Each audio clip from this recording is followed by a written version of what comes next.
YouTube channel, I put a slew of articles, rebuttals on jihad fi sabil Allah. Here you go. Right here. And I also shared it on Facebook. There it is, yours. Destroying the lie that jihad is defensive only, showing you from authentic sources jihad is offensive and what the goal of Islam is. Now, in the articles, I linked to other articles because we got about hundreds of them. Use them, study them, share them. Teach your church. Like today, Virgin Most Powerful Radio. They're like, we need Catholics to know this. Go to your Catholic parish. If they're not sold out, sadly, there's some of them in Interfaith Dialogue. Go and tell them. Definitely the Chaldean church is not sold out. Definitely they'll tell you Islam is not the same and their God is not our God. Definitely. In the strict sense of going by the sources, right? We've already discussed the implication of that. But anyway, go learn the material, pass it on to others, share it, use it. It's yours, right? So here, let's go into the proof. Does Islam teach that Muslims must conquer the world? Yes. So we're going to go right here. I just published this last night with this one. These two are new. The information may not be new, but the posts are new. You ready? Come on. Let's begin. What proof can we bring forth that the Islamic agenda is to conquer the world? Well, over 80% of Muslims, over 85% of Muslims identify as Sunni Muslims, Sunni Islam. If we go to the Quran and the Sunnah attributed, right, to Muhammad, you will find ample proof. You will find plenty of proof that Muhammad taught his goal is to conquer the world because the entire earth belongs to Allah and his messenger. You ready now for the evidence? Let me enlarge it a little more so you can see it. And I link to where you can read this online. Now, you have brothers here who are a blessing because they can read the Arabic fluently, like King Sil. You guys got to go make his channel viral. He brings up the Arabic, reads the Arabic better than some of these Muslims like Orthodox Muslim prostitute lesbiano, whose mouth I slapped the taste out of in that video. Okay? So go and hear, watch, read the evidence. But right here, what's the proof? What's the proof that Islam's agenda is to conquer the world? Here you go. Sahih Bukhari. Now, by the way, among Assyrians, Chaldeans, we don't call it Sahih al-Bukhari.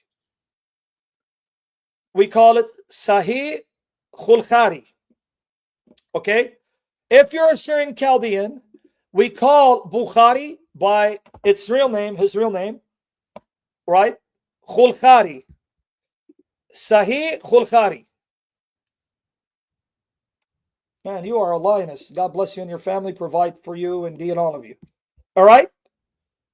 So ask Ad Kaldenaya, who changed his name, was Chaldean. He has to make it longer. Astaghfirullah. No wonder you're weird. Sahih Khulkhari. Sahih Khulkhari. Khul means eat, and Khari means my crap. Al-Bukhari sounds like Khari, so Khulkhari, because it's all crap. When you read it, you're eating nothing but pure crap. Sam, you should be a stand-up comedian, but always sitting down. Okay, ready? Oh, I'm sweating buckets here. Narrated Abu Huraira. While we're in the mosque, the Prophet came out and said, let us go to the Jews. Man, these guys don't even know how to write. They're supposed to put a period right here. We went out till we reached Beitul Midras. Beitul Midras, right? House of, well, Midras would mean house of learning, school, right? Midrash, Drash. Study. He said to them, if you embrace Islam, you'll be safe. Now notice, he just entered Medina. Let me give you a little background. Everyone ready? Let's learn. Muhammad supposedly lived in Mecca and then migrated north to what was called Yathrib. Yathrib. Why was it called Medina? Let me tell you a little about Islamic history. Now, people like Robert Spencer, Jay Smith think this history is all wrong. It's all lies. Okay, that's fine. But if you go to Islamic narrative, according to Muslim sources, Yathrib was filled with Jews. There were several Jewish tribes, wealthy landowner owners who cultivated the land, and most of it belonged to them. Now watch. Muhammad migrates to Yathrib. First thing he does, the name is changed to Madinat al-Nabi. It went from Yathrib to Madinat al-Nabi, the city of the Prophet. You see what's happening? What Muslims are doing? They're not calling it Yathrib. They're now calling it the city of the Prophet. Medina city, Madinat al-Nabi, the city of the Prophet. Already telling you what his goal is. He's going to take over the city. It's his. You with me there? That's why when he comes to Medina, Yathrib, what does he tell them? He says, look, the entire earth belongs to Allah and his apostle. That's why I want to get you out of this land. He comes in the land and he says, it's mine, because Allah said the whole earth is mine. That means your land is mine, right? Your fields are mine. Your property is mine. I own you. So if anyone amongst you owns some property, he's permitted to sell it. Otherwise, you should know that the earth belongs to Allah and his apostle, right? Now, why is that ironic? I got to be careful what I'm about to say because I don't want people to think that I'm being politically correct or taking sides. I am not pro-Israel, pro-Palestine. I'm pro-Jesus, right? So, and I'm not trying to be politically correct. I'm on the side of the Lord. I'm not a Christian Zionist. But at the same time, I'm not those who say, wipe out every Jew from the face of the earth. No, we don't teach this. We are biblical. We go with what Scripture says. All right, now, here's what's ironic. The Muslims are complaining that the Jews came into their land, took over their land, right, threw them out of their land, and owned their land, and have caged them in, right? They're occupiers. And this is why they're crying for their freedom, right?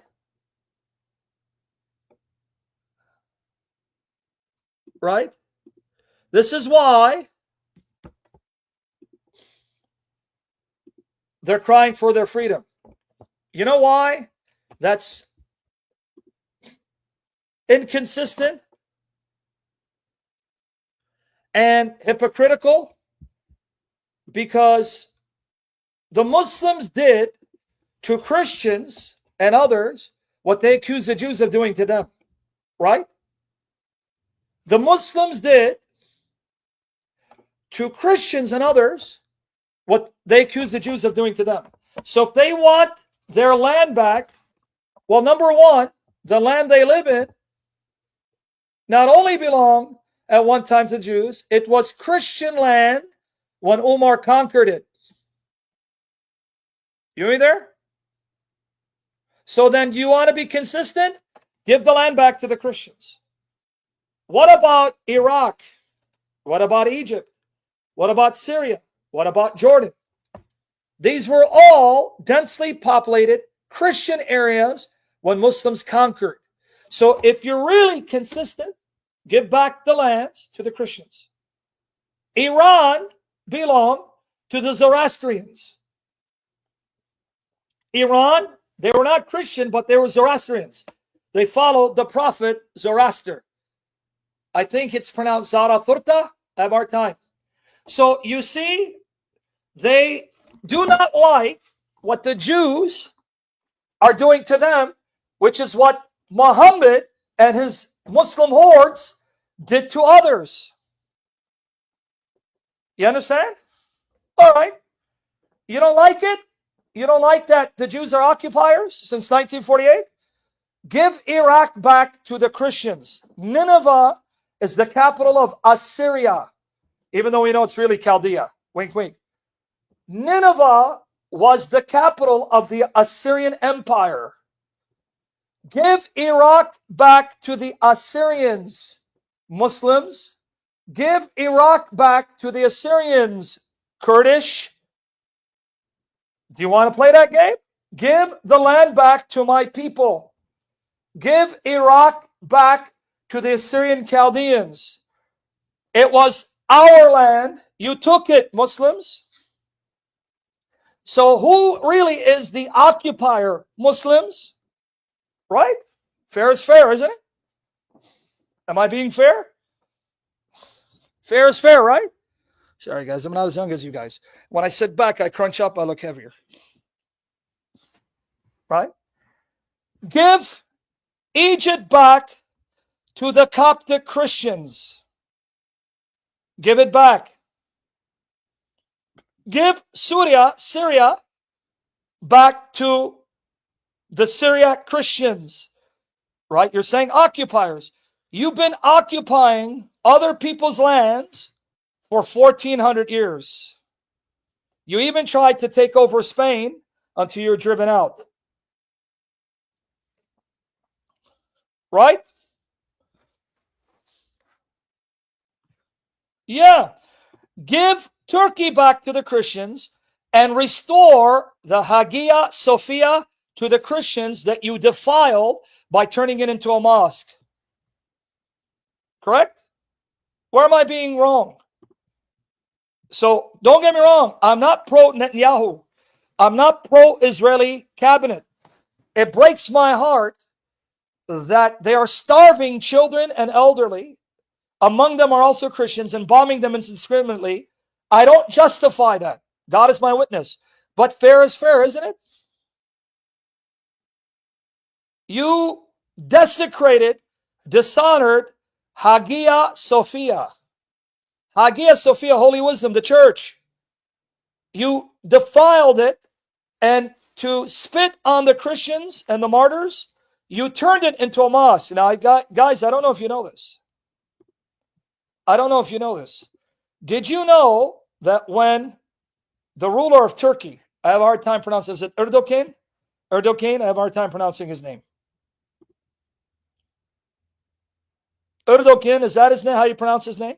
Anyway, do you know that the day that he announced Hagia Sophia would be a mosque, I'm not lying, I showed it to you. The man who made the call to prayer, the adhan, died of a heart attack immediately right after that. He died. Did you guys know that?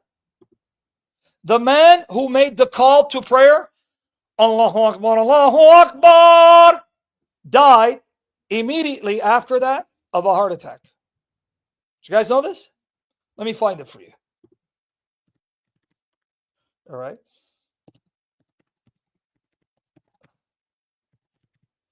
Call to prayer. Dies.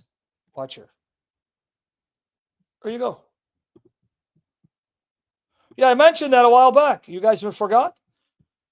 Islamic Turkish Muslim dies of heart attack in Hagia Sophia. Right?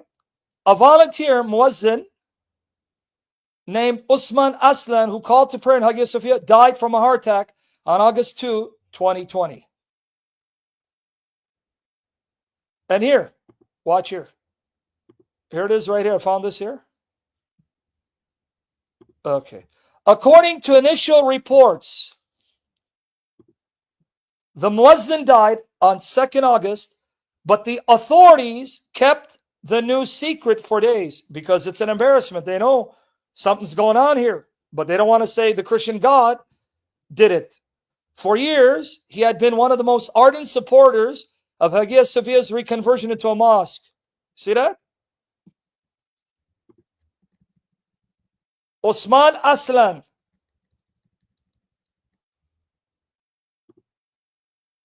See that?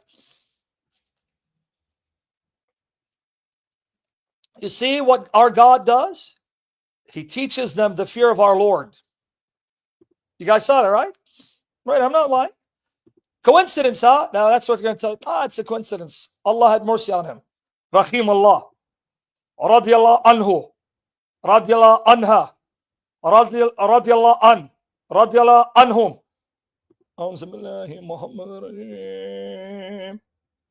Bismillahirrahmanirrahim. All right, so you see, if you're going to say Israel are occupiers who've occupied the land and have held Palestinians, right, prisoners, right, an open-air prison, and we want the land back, then give the land back to the Christians that you stole from, right? Am I being inconsistent?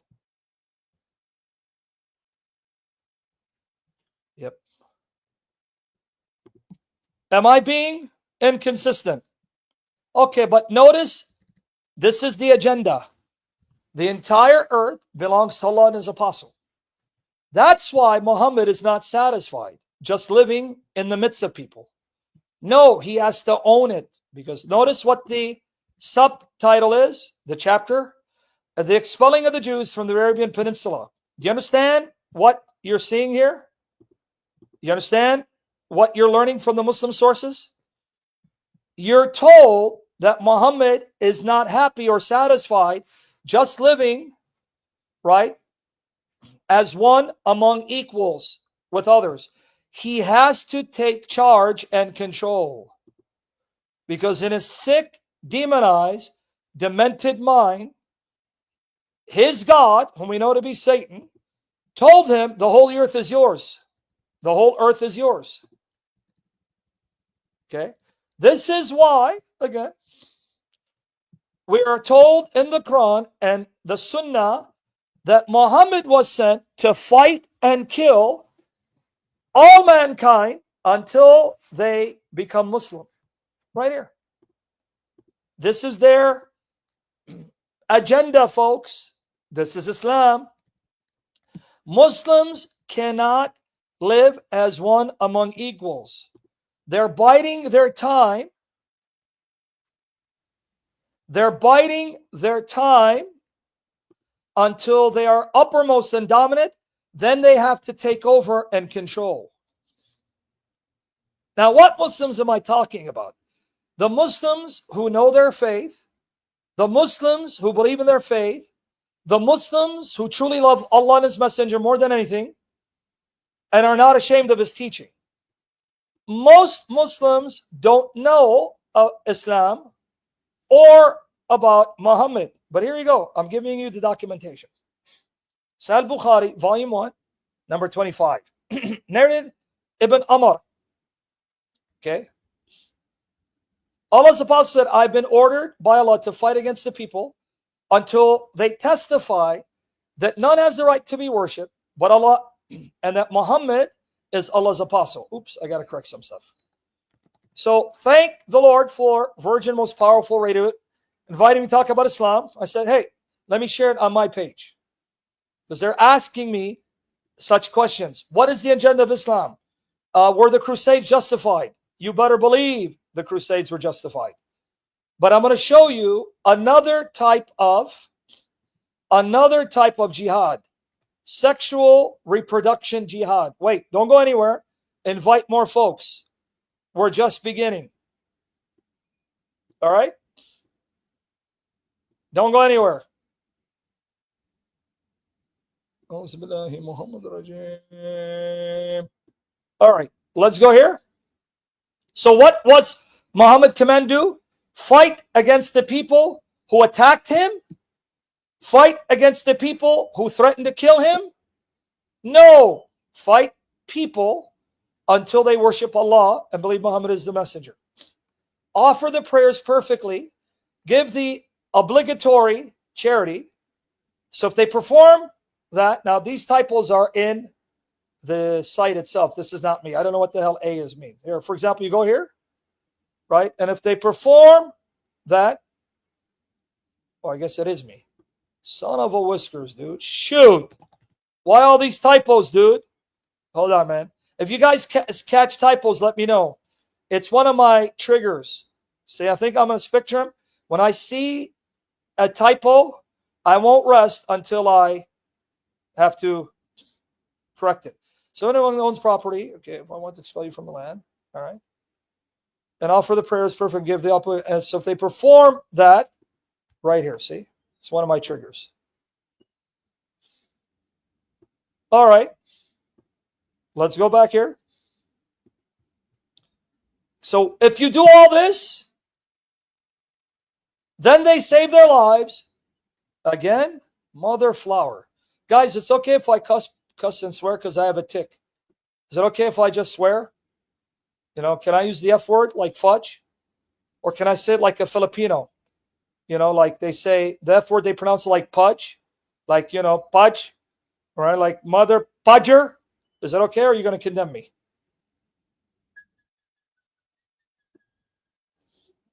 There you go. How many more typos are we going to find? We're going to be here till midnight, guys. Pray for me. Lord Jesus Christ, pray for me. All right. And perform that. Then they save their lives and property from me except for Islamic laws, and the reckoning will be done by Allah. Now, did Muhammad say,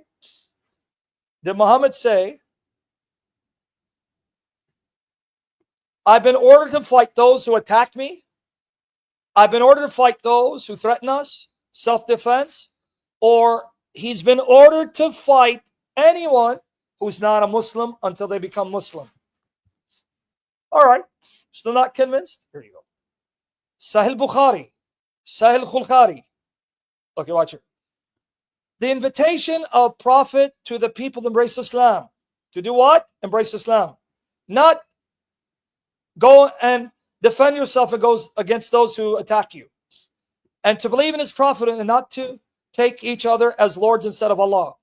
Narrated Abu Hurairah, Allah's apostle said, I have been ordered to fight with the people till they say, none has the right to be worshipped but Allah. And whoever says, none has the right to be worshipped but Allah, his life and property will be saved by me, except for Islamic law, and his accounts will be with Allah, either to punish him or to forgive him. Could it be any clearer?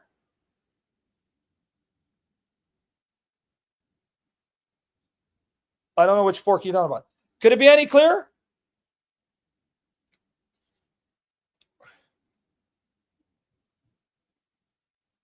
You guys got it?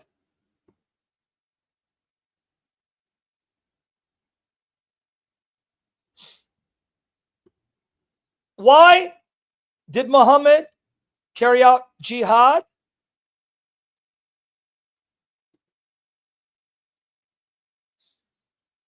Because self-defense? Is that what it says? Because that's what tell you, no. The lives of Muslims were threatened and they had to defend themselves. Baloney. Here you're told he was commanded to fight in order to make people become Muslim. See? Sahih Bukhari, right? I'm not quoting Da'if brother, Mawdu brother, right? I'm quoting Sahih Khulkhari. All right. And this is found in all the major collections of Sunni Islamic tradition. Sahih Muslim. Now let me read this one. Look at the chapter heading. The chapter heading right here. I didn't write this chapter heading. The Muslims did. So when I click here, watch here. Here it is. And if those of you read Arabic, it's in Arabic. So go to the article, click on it. So what does the chapter say? Let's see what it says. The command to fight the people until they say, La il shaitan illallah Muhammad ibn Shaitan. Okay? La il shaitan, right? Illallah Muhammad ibn Shaitan. Okay. And establish salah and pay the zakat. That's prayer. Not only must you say, there's no Satan but Allah, and Muhammad is the son of Satan, but you got to pray and give alms and believe in everything that the Prophet brought. Whoever does that, his life and his wealth are protected except by its right, and his secrets are entrusted to Allah, the Most High. Fighting those who withhold zakat or other than that is one of the duties of Islam, and the Imam should be concerned with the laws of Islam. You understand what that means, guys? Or did I put you to sleep? Do you understand the implication of this? Not only did Muhammad order to fight, kill, subjugate all non-Muslims, unless they become Muslim, but once you become Muslim and you don't offer zakat, almsgiving, that is grounds to fight you and kill you if you don't repent. Or any of the duties of Islam. Did you guys know this? In Islamic law, Sharia, if you have a bona fide Islamic government implementing Sharia, if you miss Jummah prayer, right, a number of times, they'll come visit you. Why weren't you in prayer? And if you don't have a valid excuse, you can be beaten, put in prison, and eventually killed. Do you know that? That's how strict it is. That's why I'm sure you've heard of horror stories in Saudi Arabia where the Sharia police go around people's homes. Hey, time for prayer. Hey, close the shop. And if they catch you eating during Ramadan, fasting hours, you're in trouble. It's right here. You fight those who withhold zakat or any of the duties of Islam. So now here's an example.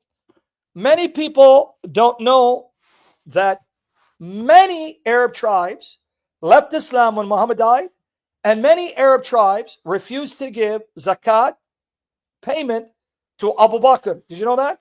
This is known as the apostasy wars. Is the Arabic term Harb al-Ridda? Is that what it is? You guys will know the Arabic term.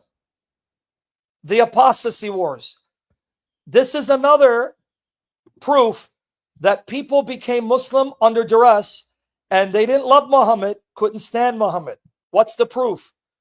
Many Muslims don't know, and those who do, don't like to tell you that when Muhammad, Satan's son, died, many of the Arab tribes left Islam and others stopped giving zakat, alms, to the leader, Abu Bakr.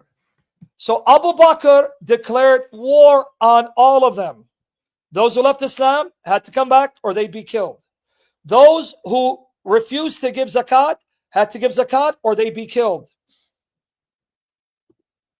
Now my question is, if these people really converted from their heart and they really believed in Muhammad and loved Muhammad, why is it when this son of Satan died and was buried in hell, they left in droves? Can you explain that to me?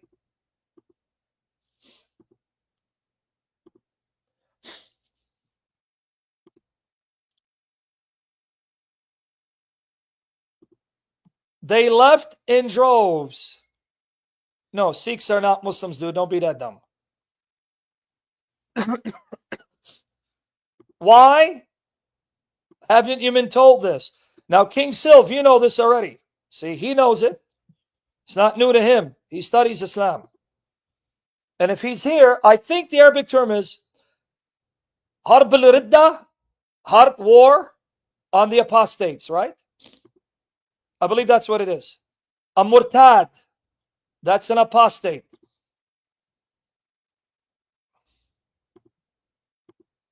Capiche?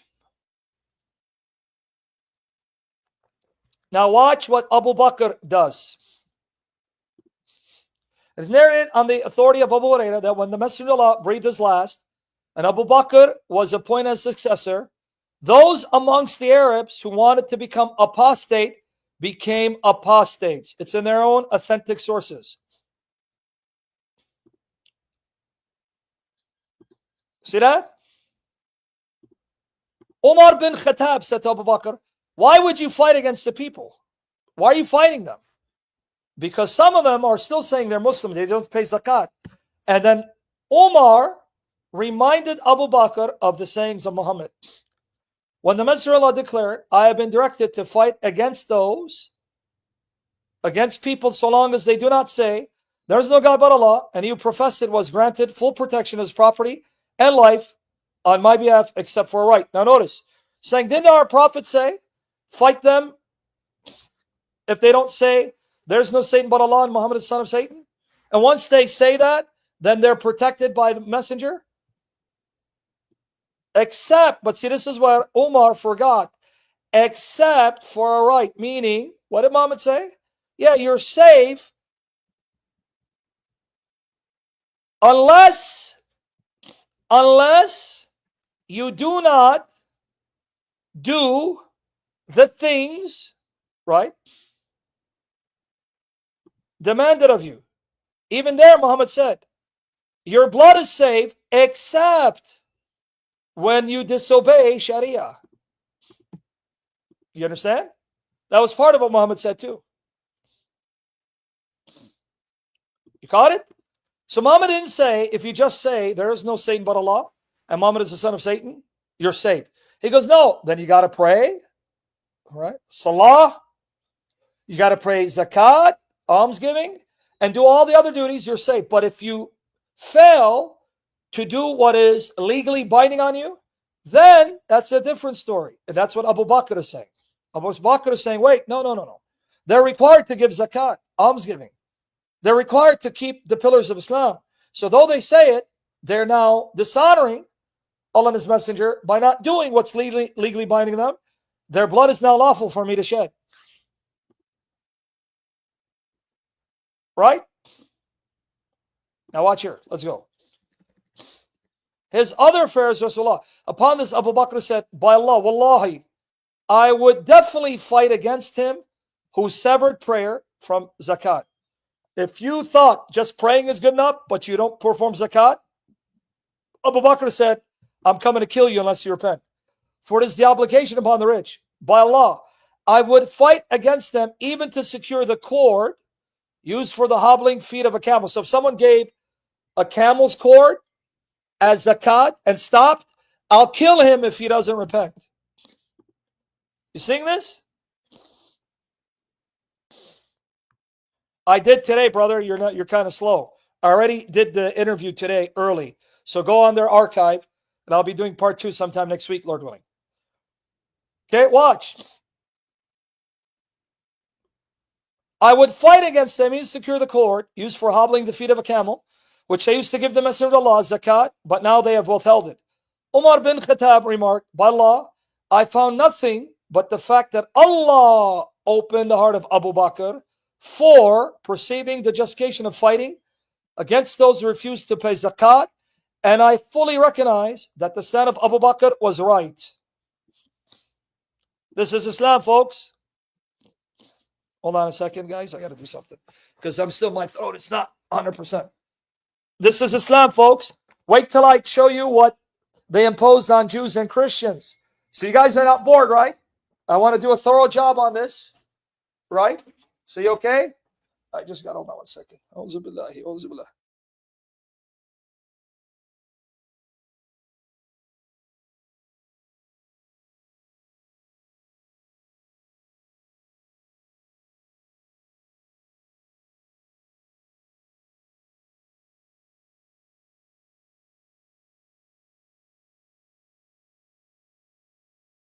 Sorry, guys, because I had to clean out my throat because I'm still recovering from my throat being sick. I got sick last week, but glory to God, I'm 99% better through your prayers. Okay.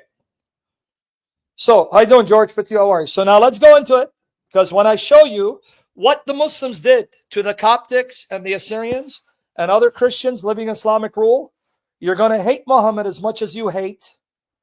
You're going to hate Muhammad as much as you hate Satan.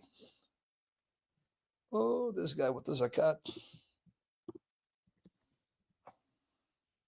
If I have to explain that chain, I'm going to send you Mike Winger. So you see it, right? Do I need to read more? It's inside Muslim, Sahih Bukhari. You see it, right? Now watch here. This comes from Islam question and answer.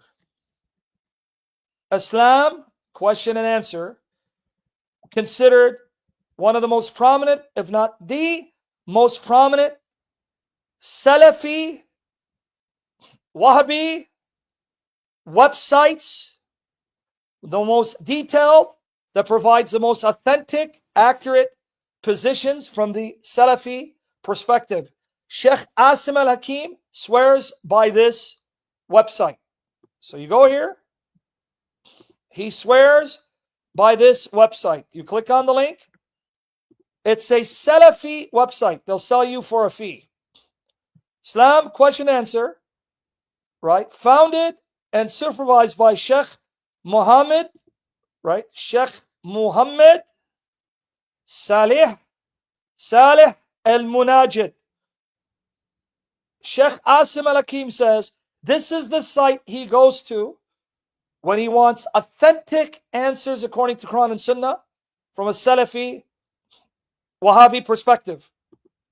And I'm going to recommend one of the most detailed documentaries exposing the evil, bloodthirsty lust, vile, satanic influence of Islam, produced by Daniel Hakikachu, who thought he was exposing the Salafis, but he's only proving why Muhammad is a vile, filthy tool of Satan. Okay? Now watch what they say. You ready? Quote, why do you do jihad? Right here. We begin here. Allah has enjoined jihad for sake upon the Muslims for the great benefits that result from that, and because the harm caused by abandoning jihad. So it gives several reasons. Some of the reasons why jihad for the sake of Allah is prescribed in Islam are as follows. The first reason, right here, black and white, unashamedly, not even embarrassed to tell you, black and white. Fine is going, if I explain that, I'll send you to Mike Winger, right? Black and white. The main goal of jihad is to make the people worship Allah alone, to bring them forth from servitude to people, to servitude to the Lord of people. Did you catch it? Black and white. From one of the most prominent, prolific Salafi Wahhabi websites, sworn by Sheikh Asim al-Hakim and others.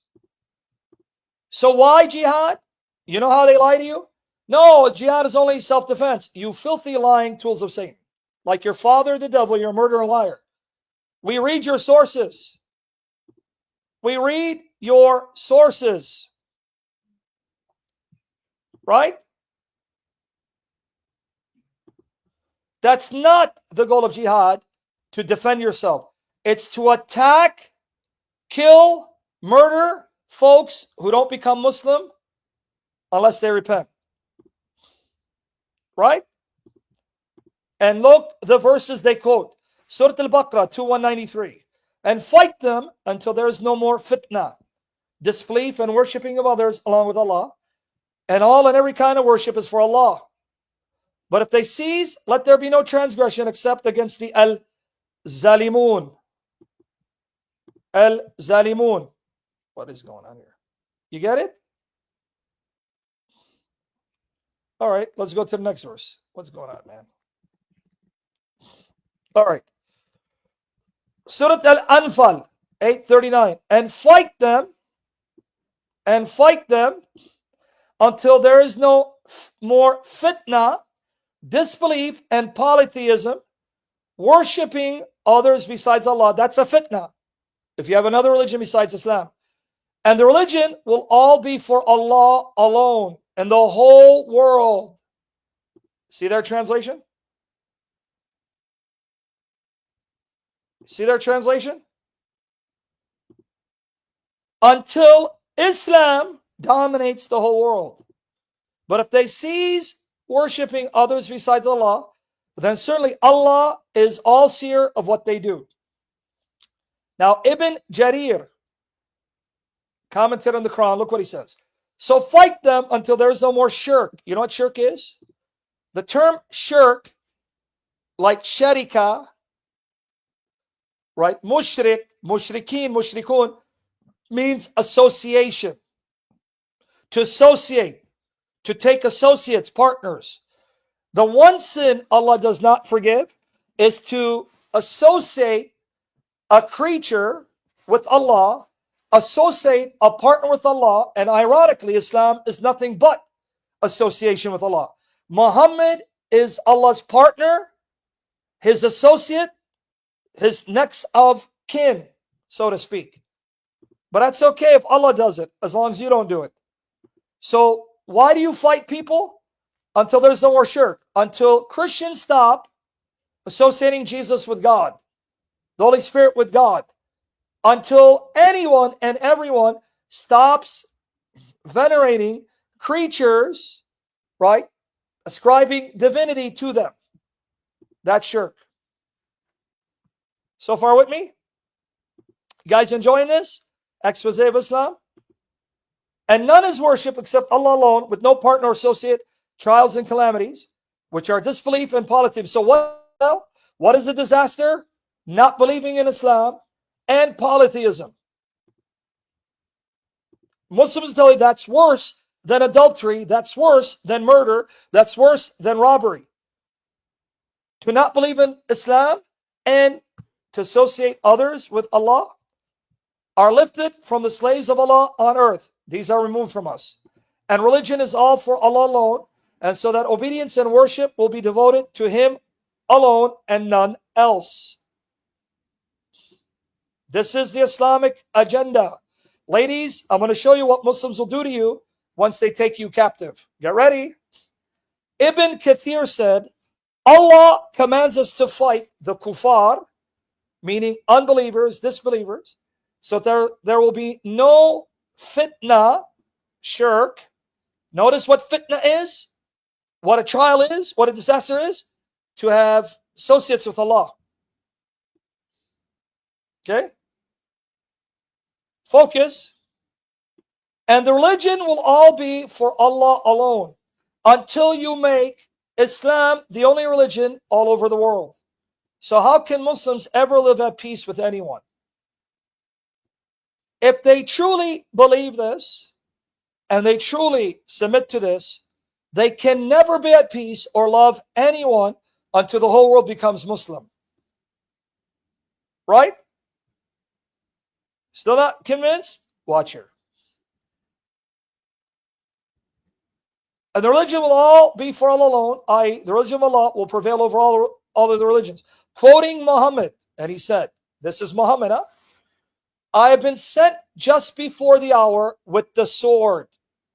Muhammad, no, he's a peaceful prophet. No, I'm not.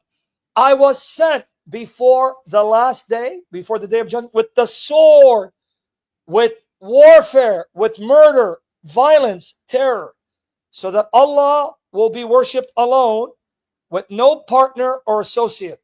Now, is this a weak narration? No. Class this Sahih by Al-Albani and Sahih Al-Jami' number 2831. Why are you guys asleep? Why do you actually think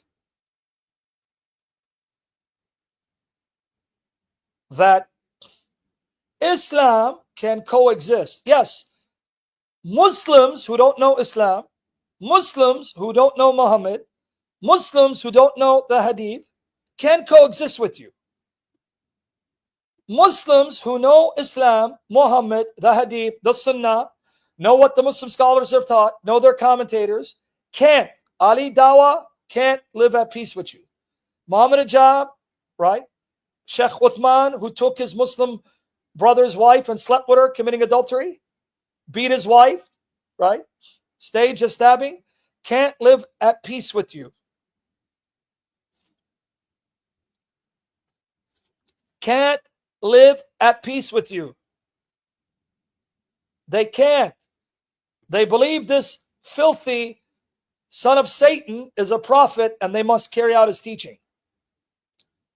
Now, that Jews and Christians are included as the Mushrikun, meaning those who commit the sin of shirk, associate, is clear from the Quran and the Hadith. Because what did Muhammad say? He wanted to get rid of the Arabian Peninsula. For starters, start with the Arabian Peninsula. Get rid of Mecca and Medina, Tayyif, right? Of all Mushrikeen, those associated. And guess what he did? He got rid of the Jews and Christians and no longer allowed any Jew or Christian to live in Mecca, Medina, as proof that he considered Jews and Christians as al-mushrikeen, those who commit shirk. You don't believe me? Here you go. Sahih Bukhari, volume 3, number 531. And I'll talk about Jizyah in a minute. Narrated Ibn Umar. Narrated Ibn Umar or Umar. Umar expelled the Jews and the Christians from Hijaz. He got rid of them from Mecca, Medina. That's the Hijaz. Why? Because Muhammad said, I don't want any more mushrikeen here. I want to make this sacred and pure of shirk. Get rid of them. Get rid of them. With me so far? When Allah's apostle conquered Khaybar, he wanted to expel the Jews from it. As its land became the property of Allah, his apostle and the Muslims. You caught it, what I said? When Muhammad entered Medina, the Jews had not harmed him. The Jews had not attacked him. He goes, no, the entire earth belongs to Allah and his messenger. That's why I want to throw you out. Even though you've been here before me, even though this is your property, your land, your fields, sucks being you, because now I'm the prophet. I own it. I own you, and I want you out of here. Do you think the Muslim apologists will share this with you besides Daniel Hakikachu, who's brutally honest, or Sheikh Asim al-Hakim, brutally honest? Allah's apostle intended to expel the Jews, but they're begging him, no, leave us in the land. Don't throw us out, and we'll give you a huge part of our produce. But they requested him to let them stay there on condition that they do the labor and get half of the fruits. Do you believe this? We're going to do all the work and we'll give you 50% of our crops. Just don't throw us out of our land. You're telling me he's not a mob boss? Isn't that what the mafia do? Don't the mafia do that? The mafia say, look, pay us protection money and we'll protect you. Otherwise, we'll kill you. So what does he say? Get out of here. You go, no. Let us stay in our own land. Let us keep our homes and our fields. And we'll cultivate it and give you 50% of our crops. Allah's apostle told them, we will let you stay on this condition as long as we wish. All right, we'll let you stay as long as we want. But when we're fed up with you, we're getting you the hell out of here. So then eventually, Umar threw them out.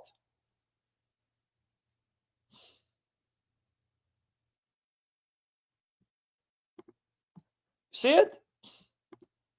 So they kept on living there until Umar forced them to go towards Taima and Ariha. So let me repeat again. I hope you're enjoying this. May the Lord bless our numbers for his glory.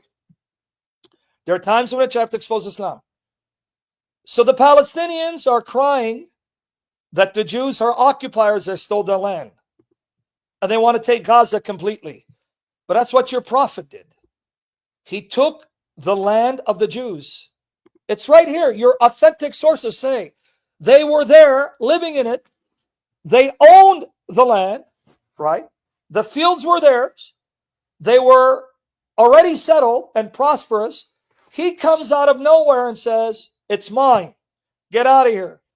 And then they have to give them 50% of their crops to stay in their house. My home. For me to stay here, I got to work for you to give you half of my crops.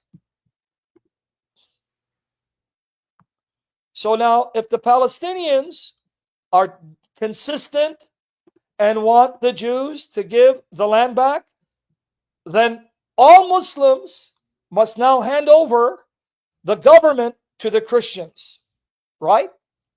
Because who were there living, governing before Umar showed up in what they call the Shams area, Syria, Jordan, Lebanon, Jerusalem? Christians. Who were the majority? Who owned the lands before Muhammad showed up? Christians. So, all right, Palestinians, two-state solution. But the Christians run Palestine. Deal? Give it back to them. Deal? It's only fair, right, guys? Am I being fair? What do you think?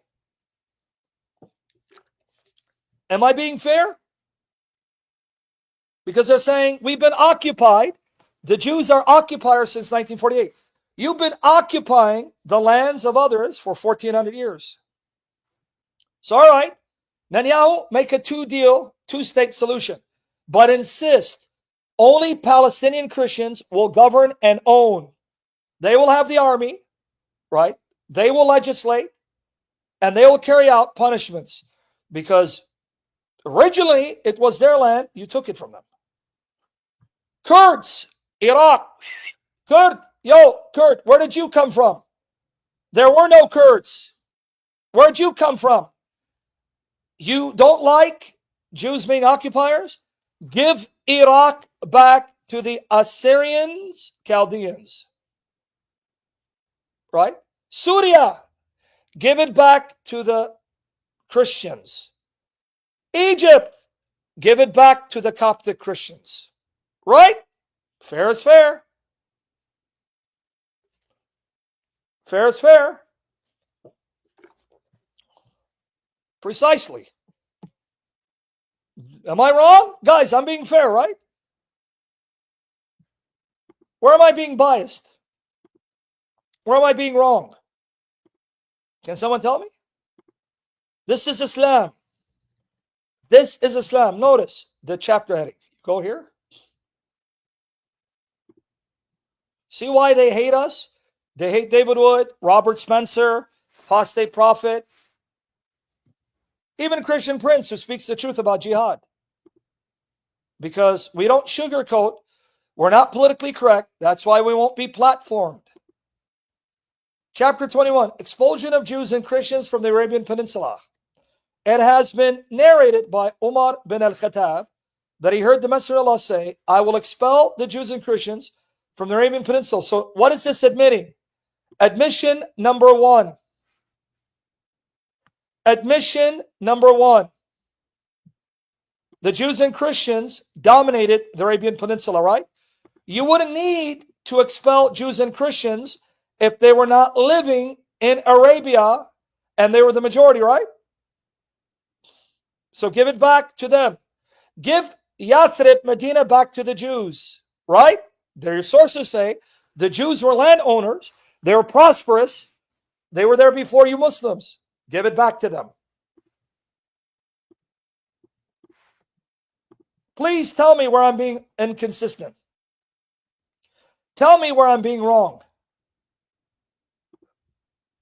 But now you want to get upset?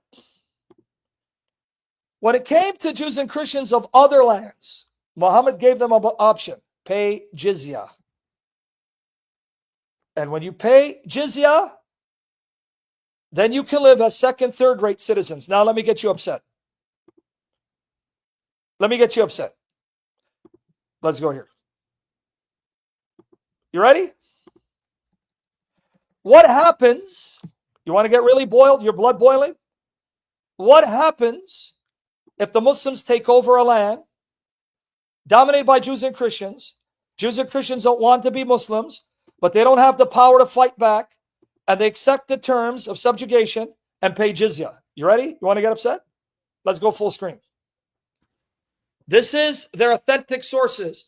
I've seen so many Muslims to try to explain this away. Yep, dhimma. Supposedly, they'll tell you, look, you pay the jizya, you stay in your lands, stay in your homes, we fight for you. We're the ones who go to war and protect you if anyone attacks you. Yeah, like mob boss, right? Isn't that what the mafia says? The mafia says, look, you pay us money, extortion money, we'll protect you, no one will harm you. You don't pay, then we'll kill you. So you're basically paying Muslims so they don't kill you. Right? Now let's read. The order to fight the people of Scripture till they pay the jizya. This is Surah Al-Tawbah. Some say it's the last chapter. Some say it's one of the last chapters. All right. But this is Muhammad's final marching orders. Notice again why he said fight Jews and Christians. Notice the reason isn't that because they threatened you, they attacked you, they wanted to kill you. No, fight them because they don't believe like you. Let's have some fun. Extortion. Here it is, chapter 9, verse 29. Fight against those who believe not in Allah nor in the last day. Now, I'm going to ask you some questions. Okay? You're ready. Do you believe all of the Quran? Notice my question. Do you believe, yep, Vex, I'm going to get there. All of the Quran is your God? I'm not saying, let me repeat, the average Muslim understanding of Allah. Remember, I did a session on it. Not all Muslims know who Allah is, and not all Christians know the Trinity. I'm talking about the Allah described in the Quran once you've studied the Quran. Is Allah of the Quran your God? Is he? What do you guys say? Is Allah of the Quran your God?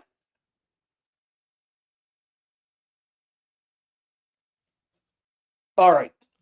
You know what that means? Muslims must fight you because they don't believe in their Allah. Now, the last day for the Muslim means the day of judgment. Allah will resurrect you. Now watch here. Allah will resurrect you. And if you pass the test, you enter Jannah, paradise, which is more like Jahannam, hell. Now watch. And if you're a Muslim man, you'll be given eternal erect penises. Your penises will be hard. I'm not exaggerating. It's Muslim sources. You're going to have huge breasted whores. The word hur, huri, hur al-ain, wide-eyed, beautiful maidens who have huge breast tits that don't sag. That's in the Quran. I've done sessions on this. You will then deflower them, pop their cherries without harming them, and they go back to being virgins every time you pop them. And you'll have young boys serving you, right? Being your servants. And if you're a good Muslim woman, you'll be part of the Hur al-Ain, the Hur. You'll be a Huri, one of them, so that a man can deflower you and pop your cherry over and over again. I'm not lying. I did sessions on it. You guys forgot? I quoted the Quran and the Hadith. Go watch it. Now, if you're a disbeliever, you'll be sent to hell and be tortured and tormented in the most brutal fashion. So, do you believe in Islam's last day? Or do you see this as a glorified whorehouse, Playboy mansion? Do you believe in this?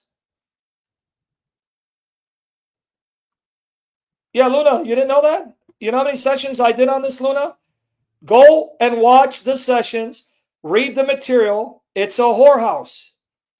So a good Muslim woman, she'll be made part of the company of the Hur. You'll be like the Huri, Hur al-Ain, wide-eyed maidens, and you'll have huge tits that don't sag. And you'll be deflowered. You'll have your cherries popped by the Muslim man who is either your husband on earth, or you'll be assigned to someone, but you won't feel the pain of losing your virginity, and you'll go back to being tight again. That's Islam. I'm sorry, I'm being graphic, but that's Islam. You want me to show you at least a few verses to prove it? Hold on, they keep sending me text messages.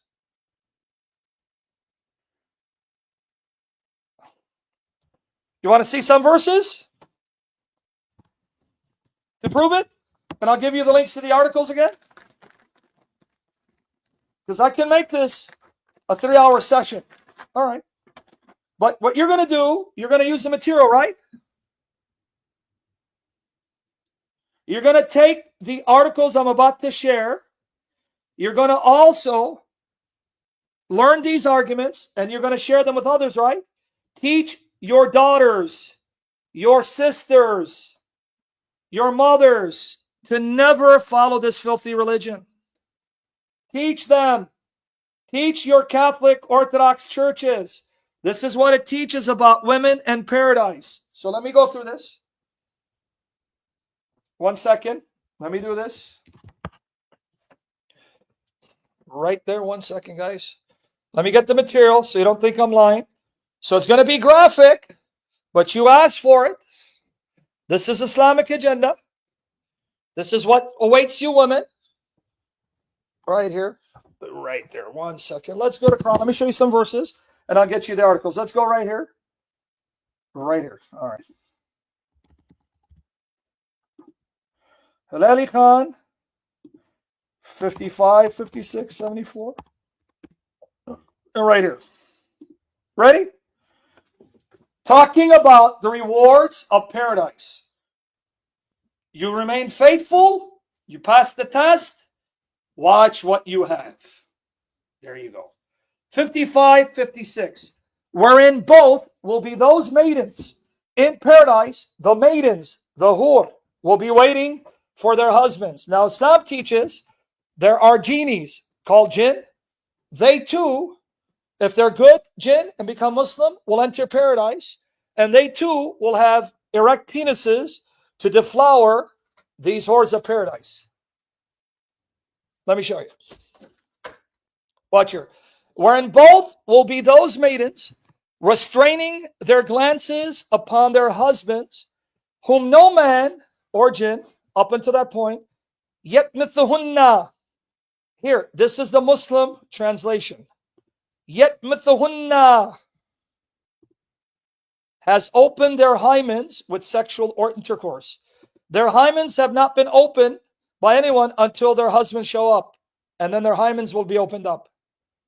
Whom no man or jinn, yet mithluhunna, no man or jinn has opened their hymens with sexual intercourse before them. They're waiting for them to show up to do it.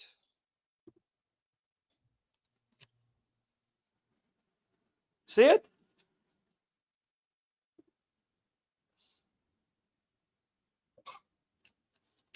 You guys see it? So what waits you in paradise?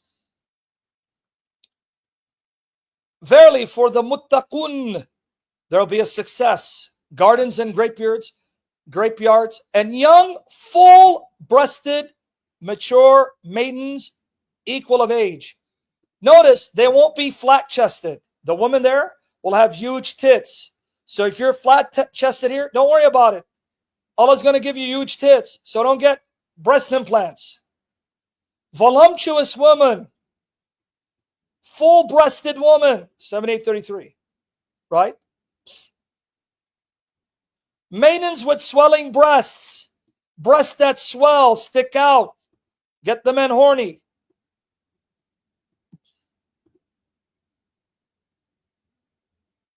Yeah, no lie.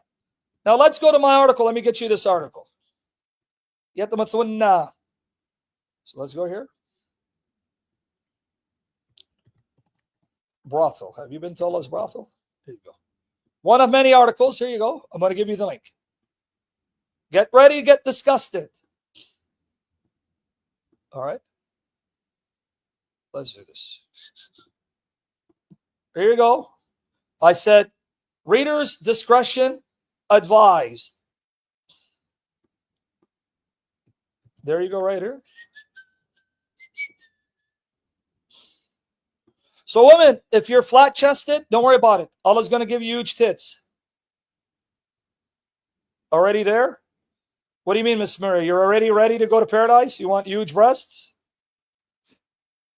All right, anyway. Right here. Ready? Now watch the commentary on 7833. Ibn Kathir. All right. And vineyards and Kawa'ib Atrab, meaning white maidens with fully developed breasts. Ibn Abbas, Mujahid, and others have said, Kawa'ib means round breasts. So your breasts will be round. Your breasts will be round. They're not going to be sagging. They meant by this that the breasts of these girls will be fully rounded, not sagging, because they'll be virgins equal in age. See that? There you go. Still not convinced? All right. The Kawa'ib are the buxom girls. Arazi, one of the greatest commentators in Islam. Nawahid, whose breasts have become full. Taqabat, round.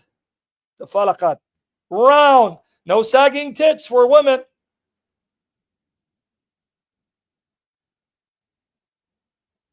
All right? What about being deflowered? No one will deflower them except their husbands, right? Meaning they are delightful virgins of comparable age who have never had sexual intercourse with anyone, whether mankind or jinns, before their husbands. Yes, they will get married. The jinns will have jinn women, and humans will have female humans. All right. Now, Muhammad said you're going to have sex with up to 100 a day. About 100 huris a day in paradise you'll be banging. Now watch, look what he said. This is again Ibn Kathir. Abu Dawud at Talisi recorded that Anas said, Masrallah said, in paradise the believer will be given such and such strength for women. Anas said, I asked Allah's messenger, will one be able to do that? You're going to be able to bang all these women? He'll be given the strength of 100 men. Yes. And here Muhammad said, the man will be able to have sexual intercourse with 100 virgins in one day.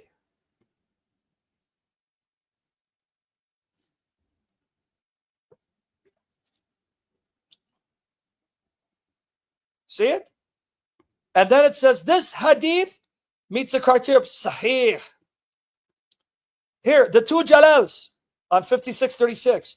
What will you be busy doing in paradise? And then we're going to go back. And made them virgins immaculate. Every time their spouses enter them, they find them virgins. Nor is there any pain of defloration. So every time I bang this one, I go and come back, see her again. She's a virgin again. And I'm going to deflower her. But every time I pop the cherry, she won't be in pain. Here it is. Look. Again, Tafsir al-Jalalain, 3655. What will you be busy doing in paradise? What will you be busy doing in paradise? Ready?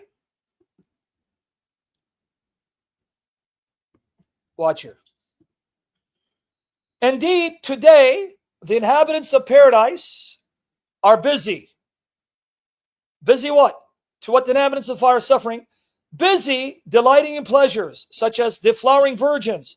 You're too busy to pay attention to people burning in hell, because you're deflowering virgins popping their cherries.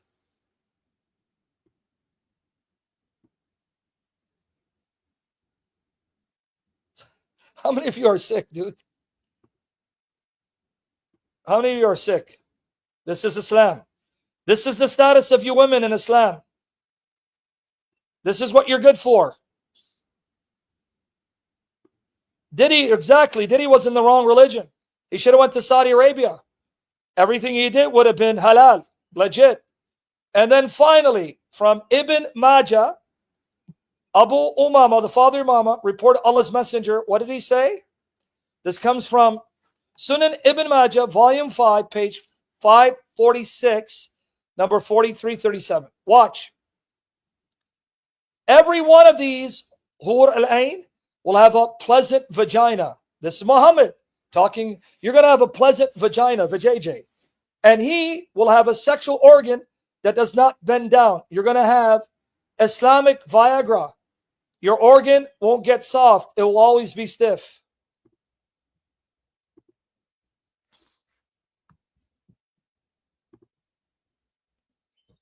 Got it? Let it sink in. Let it sink in.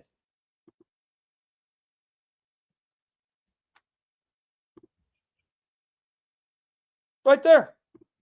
You got the link to the article, right? Here, black and white. See it? It's bold. Reborn.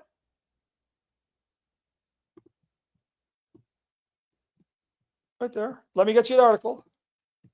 Guys, what are you going to do in saving your neighbors, your family members, your daughters, sisters, your church from Islam? Are you going to go share this and teach them?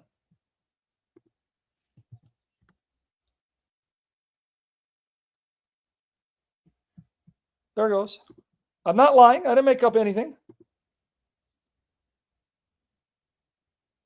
Now, let's go back. So why will Muhammad fight you? You see how disgusted you were? It says, fight them who don't believe in the last day. Do you believe this is the last day? And this is what eternity will be? Or do you think this is from the pit of hell?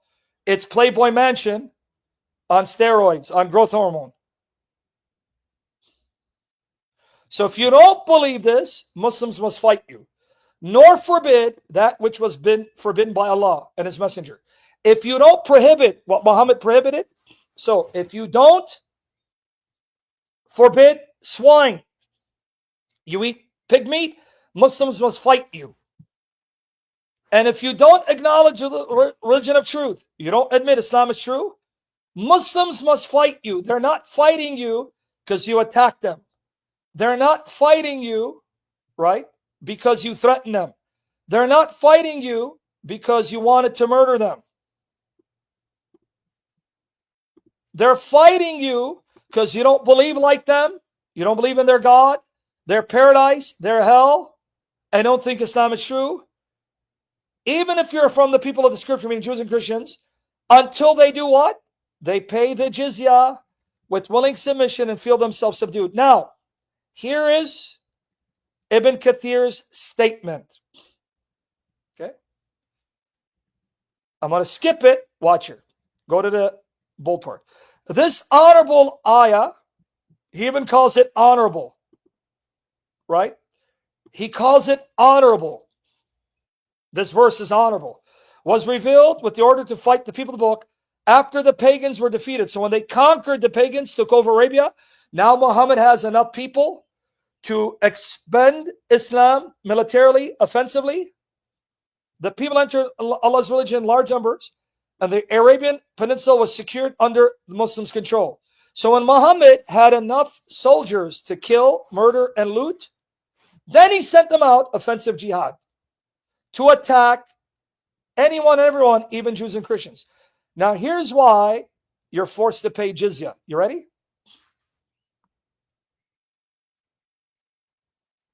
You ready? Here's why you have to pay Jizyah. You guys ready? Why do you pay Jizyah? Why do you pay? They'll say, well, it's taxation. Don't you pay taxes to the American government? Yeah, but the American government doesn't force me to pay taxes as a sign that the government has humiliated me, disgraced me, shamed me, right? Belittled me because of my ethnicity or religion. Watch here. Allah said, until they pay the Jizyah, if they do not choose to embrace Islam with willing submission and defeat and subservience, feel themselves subdued, you pay it in order to know that you've been disgraced, humiliated, and belittled. That's why. To rub it in, to disgrace you. Therefore, Muslims are not allowed to honor the people of Dhimma, that means Jews and Christians under their protection, You're not allowed to honor them or elevate them above Muslims. You can't do that. Muslims are better than them. Right? For they are miserable, disgraced, and humiliated. Muslim recorded from Abu Hurairah that the Prophet said, now look how miserable and filthy this religion is, that if I'm walking the street, Muslims walk the street, they got to push me out of the way as a sign I've been humiliated. Do not initiate the salam. You don't greet them. Let them greet you, to the Jews and Christians. And if you meet any of them in a road, force them to its narrowest alley. This is what Muhammad taught.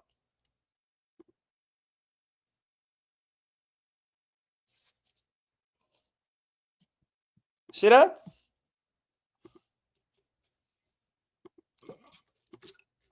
This is why the leader of the faithful, Umar ibn al-Khattab, the second caliph, demanded his well-known conditions. When he conquered the Christians of Hashem, here's the proof that when they took over Syria, Jordan, Lebanon, it was dominated by Christians. Umar ibn al-Khattab, the second caliph, conquered Syria, Lebanon, Jordan, and Jerusalem. And when he went there, he saw the Christians were dominant, and these were Christian lands. So what did he demand of them? I want you to listen. What did he demand of them? Watch here. Umar ibn al-Khattab demanded his well-known conditions be met by the Christians, your ancestors, mine. These conditions that ensured their continued humiliation, degradation, and disgrace.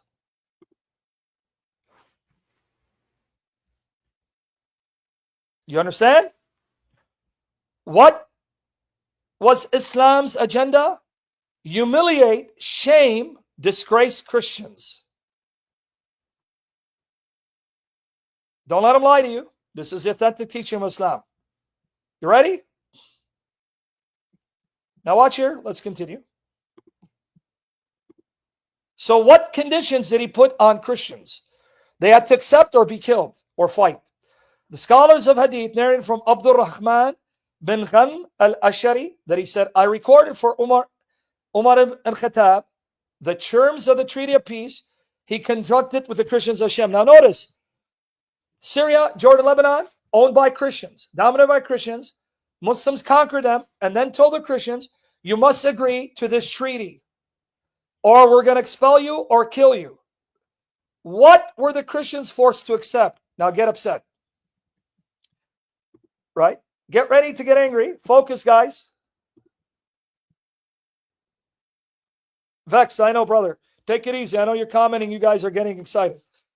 Chime a little bit down. Calm down. Just listen and engage me. Okay. So, Umar, the leader of the faithful from the Christian such and such city, when you Muslims came to us, we requested safety for ourselves. You see? We were not able to fight you. You caught us unsuspectingly. So we begged you for safety for ourselves, children, property, followers of religion. We made a condition ourselves. Now watch the conditions. That we will neither erect in our areas a monastery. You can't build new monasteries. You can't build new churches or a sanctuary for a monk, nor can you restore any place of worship that needs restoration. You know why? Because the Muslim mindset was this. If we control a Christian area and we don't let them build new churches and rebuild old ones, in a matter of time, Christianity will disappear and all of them will end up becoming Muslim eventually in several generations. See what they did? And you guys are complaining about the Crusades? You effeminate queer baits? You have the audacity to attack the Crusades? Right? We will not prevent any Muslim from wrestling in our churches. They can't even enter your church and with their wicked, filthy, pagan, demonic presence defile it. Whether they come by day or night, we will open the doors of our houses of worship for the wayfarer and passerby. The Muslims who come as guests will enjoy boarding and food for 3 days. So we got to put them up and feed them at our own expense.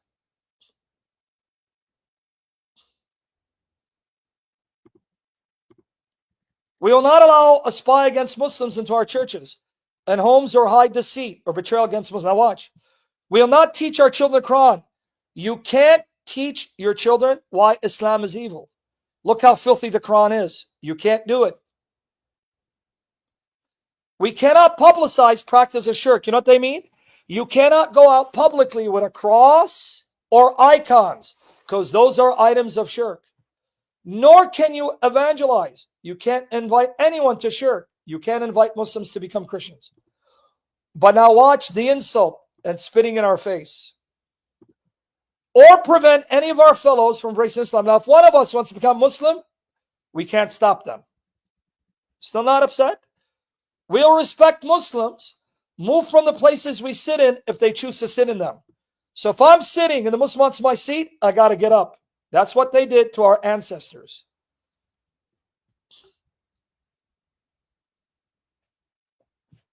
You guys, is you catching this? We will not imitate their clothing, caps, turbans, sandals, hairstyle, speech. We're not going to dress like Muslims so people know we're not Muslims. We got to dress differently, cut our hairs differently, wear different clothing so people know, oh, those are the dhimma. They're not Muslims, so don't honor them. Speech, nicknames, title names, or ride on saddles. We can't even have swords on our shoulders. We don't have a right to bear arms. So they leave us without weapons to defend ourselves.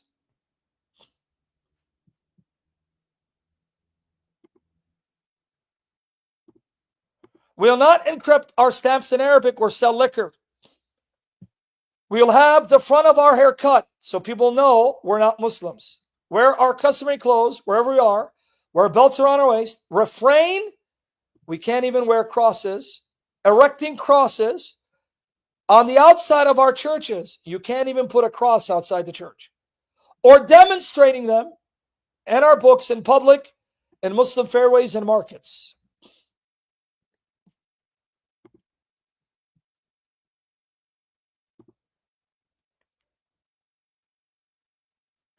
See that? We will not bury our dead next to Muslim dead. Thank God for that. Or buy servants who were captured by Muslims. Oh, I thought Islam abolished slavery. We will be guides for Muslims, refrain from breaching their privacy in their homes. When I gave this document to Umar, he added to it, we will not beat any Muslim. These are the conditions that we set against ourselves, follows our religion, in return for safety and protection, so you don't murder us and rape our women. If we break any of these promises that we set for you, your benefit against ourselves, then our dhimma, promise of protection, is broken, and you're allowed to do with us what you are allowed, a people of defiance and rebellion. But it's not just Ibn Kathir. Umdat al-Saliq. This is a renowned manual of Shafi'i Islamic Sharia jurisprudence. Right here. Let me give you the title. Not going to read all of it. Reliance of the Traveler, the classical manual of Islamic sacred law, Umdat al, some will say Saliq, by Ahmad ibn Naqib al-Misri, translated by Nuha Mim Keller, pages 607, 609. I'm just going to read the bolded parts. Ready? The conditions imposed on who? The dhimma, Jews and Christians, who don't want to convert, but live under Islamic rule. See? Non-Muslim subjects of the Islamic State, Ahl al-Dhimma. And now let's go here. Let's go to the bold parts. You got to pay Jizyah. It tells you how to pay it. And here are the conditions. Such non-Muslim subjects are obliged to comply with Islamic rules that pertain to the safety, indemnity of life, reputation, property. In addition, if you're a Christian or a Jew, you're penalized for committing adultery or theft, though not for drunkenness, because your Sharia allows you to drink. You are to be distinguished from Muslims in dress, wearing a white cloth belt, zunar, so people know you're not Muslim. You are not to be greeted with assalamu alaikum. You do not greet them. You must be shoved, kept to the side of the street. You may not build higher than or as high as Muslim buildings. Your buildings have to be smaller. Though they acquire a tall house, it is not raised. You are forbidden to openly display wine or pork, to ring church bells or display crosses. You can't show crosses. Or publicly recite the Torah Evangel aloud, or make public display of their funerals, feast days, and are forbidden to build new churches. See that? You can read all of it. Now, when will you be punished and considered in violation of your treaty? If you commit adultery with a Muslim woman or marries her, you can't marry a Muslim woman, but Muslim men can marry Christian Jewish women. Conceal spies of hostile forces, leads a Muslim away from Islam. If you dare convert a Muslim and make him a Christian, it's over for you.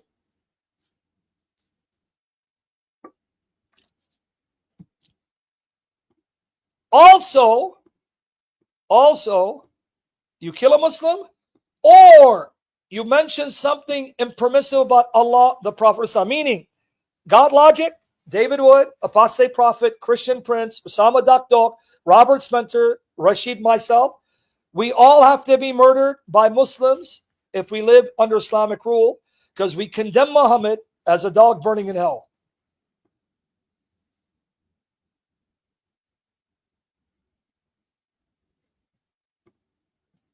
You understand? None of us are safe. If Sharia takes over, we will be killed without mercy. And it tells you what the objectives of jihad are. The caliph makes war upon Jews, Christians, and Zoroastrians. Why? Because you're not Muslims. Provided he has first invited them to enter Islam in faith and practice, and if they will not, then invited them to enter social Islam, paying the non-Muslim poll tax. But if you don't pay the tax, then you go and kill them and subjugate them. And they quote chapter 9 of the Quran, verse 29. See that?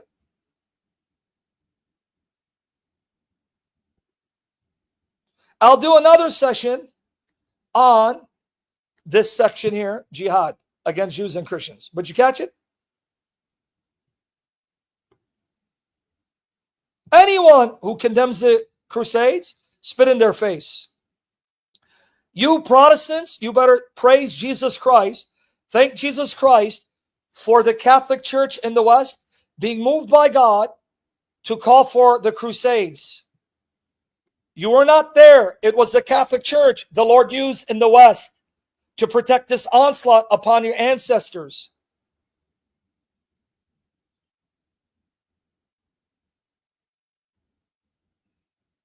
Got it?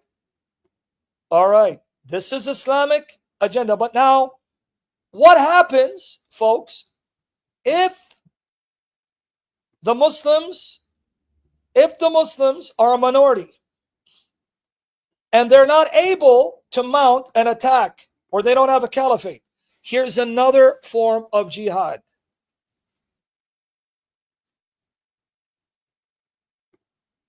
Do you want to see? There's another way Muslims are infiltrating and taking over. And I just shared this post. It's in the description box. I call it Islamic Sexual Procreation as Sex Jihad. Another way they're trying to take over, because now they realize, well, we can't attack the West. We'll get squashed. We'll get destroyed. So how do they expect to conquer the world? Through reproduction. Now, let me show you what Muhammad taught. We're almost done. Stay tight. According to so-called authentic Sunni narrations, Muhammad discouraged his followers marrying barren and fertile women. If a woman couldn't conceive, he discouraged it, disliked it. Makruh. Right? Don't marry them. Rather, he commanded them to marry young virgins and fertile women, so that there would be a greater number of Muslims than non-Muslims. This is what I call sex jihad. Are you guys listening? Islam says, don't marry barren women. Find fertile women who can have a lot of babies, And they can marry up to 4 of them, divorce them, replace them with another 4, unlimited sex slaves, so you can produce babies like rabbits. So the time will come, you will outnumber the world just due to procreation. Here it is. Again, the Catholic Church has been a blessing, because till this day, the Catholic Church condemns artificial birth control and considers it a sin if you try to stop your wife from having children. Have as many children, because guess what? The Christian population is decreasing because we're not having enough children. Guess what? The Caucasian race, you're dying out. You don't have enough children. You're dying out. The white race is now a rare breed. They're about to be extinct because you don't have many children. Because you abandon God, you abandoned his ethical system. You turned your back against the church that taught you no artificial birth control. And children are a blessing. You are now decreasing in number.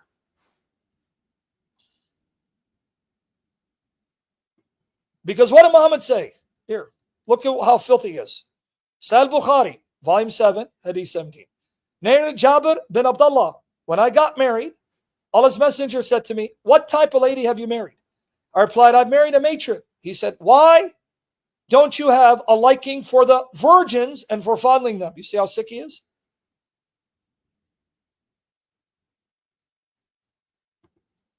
The virgins. You see what a sick bastard he is? Why don't you find you a young virgin and play with her? Jabir also said, Allah's messenger said, why didn't you marry a young girl so you might play with her and she with you? You tell me this guy's not a sick demon?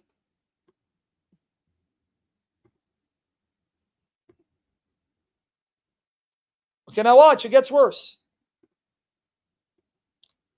Okay. Again, Sahih Bukhari.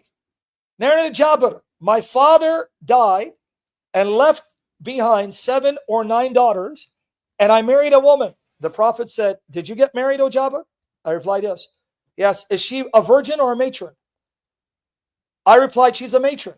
He said, why didn't you marry a virgin girl so that you might play with her and she with you, or you might make her laugh and she make you laugh? Get a young girl and mount her. Pedophilia. I said, my father died, leaving 7 or 9 girls. And I did not like to bring a young girl like them. So I married a woman who can look after me. See why he married an older woman? Not because he loved her. To use her to be his babysitter for his sisters. He said, may Allah bestow his blessing on you. Here it is. Sex jihad. Crystals, everyone else, are you listening? Sex jihad. Great Hassan. Sunan Nasai. You go here, I give you the source. Okay. Chapter, it is dislike to marry one who's infertile. Muhammad looked down upon barren women. Looked down upon you. And discourage Muslims from marrying you barren women. Watch. Narrate Maqqal bin Yasir. It was narrated that Maqqal bin Yasir said, a man came to the Messenger of Allah and he said, I found a woman who's from a good family and of good status, but she does not bear children. Should I marry? Now he wants to marry her. Look what Muhammad said. He told him not to. Then he came to him a second time and he told him not to marry her. Don't. Then he came to him a third time and told him not to marry her. Now why? Look. Then he said, marry the one who's fertile and loving, for I will boast of your great numbers. Do you guys catch it? Don't you get it? I don't want you to marry an infertile barren woman. I want you to marry a woman that will love you, that can bear children, because I want to have a lot of children from you men. Go and plant seed everywhere, because I want you to spread your seed so we'll have more Muslim babies so we can outnumber all the nations. Sex jihad, folks.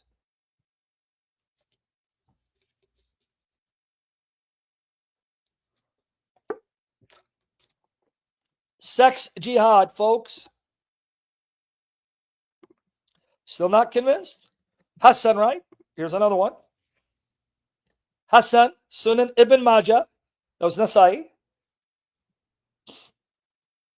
It was narrated from Aisha that the Messenger of Allah said, marriage is part of my sunnah. Whoever does not follow my sunnah has nothing to do with me. Get married. Why?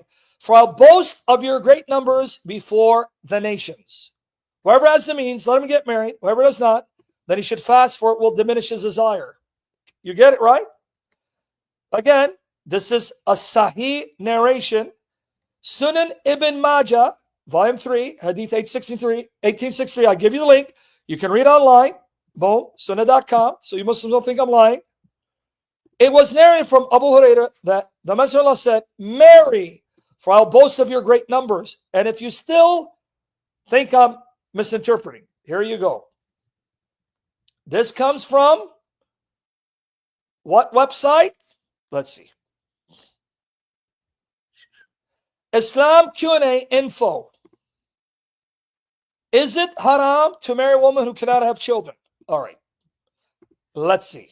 2 prominent Sunni Muslim sites. I already mentioned this one, right? Okay. Let's read. Guys, don't be bored. We're almost done. The messenger encouraged marriage to women who are fertile. Thirdly, it was narrated that Anas bin Malik said, the Messenger of Allah used to say, marry the one who's loving and fertile, for I will feel proud of your large numbers before the other prophets on the day of resurrection. I want you to outnumber all peoples and religious groups by the amount of children you'll have, either through raping, through sex slaves, or marrying 4 women, divorcing them, replacing them for others. Now, this narration is Sahih. Narrated by Ahmed, class is Sahih by Ibn Hibban, and by Al-Haythami in Majma' Al-Zawaid. Sham al-Din Abari said, Wudud, loving means she loves her husband. Wulud, fertile means the one who bears many children. And from Awn al-Ma'bud, these 2 conditions are mentioned together because if a fertile woman is not loving, her husband will feel no desire for her. And if a loving woman is not fertile, the desired aim will not be achieved. So what's the desired aim? Which is to increase the numbers of the ummah by producing many children. These 2 characteristics may be known in the case of virgins. You see why he wanted you to marry virgins? From the behavior of their relatives, because in most cases, relatives have similar behavior and characteristics. Again, here you go. Class is Sahih by Ibn Hibban and by Al-Albani and Sahih Al-Targhib. The Prophet, man, I was supposed to change this. Hold on. Sorry about that. Almost done. So thank the Lord that I did this today because of Virgin Most Powerful. They wanted me to talk about Islam. I will when I have to. But again, the only way you can destroy Islam is through prayer, fasting, reading your Bible, living it out, and preaching. Okay? Because then you're going to have a mighty move of the Spirit through you to see millions of Muslims coming to Christ through dreams and visions, through witnessing.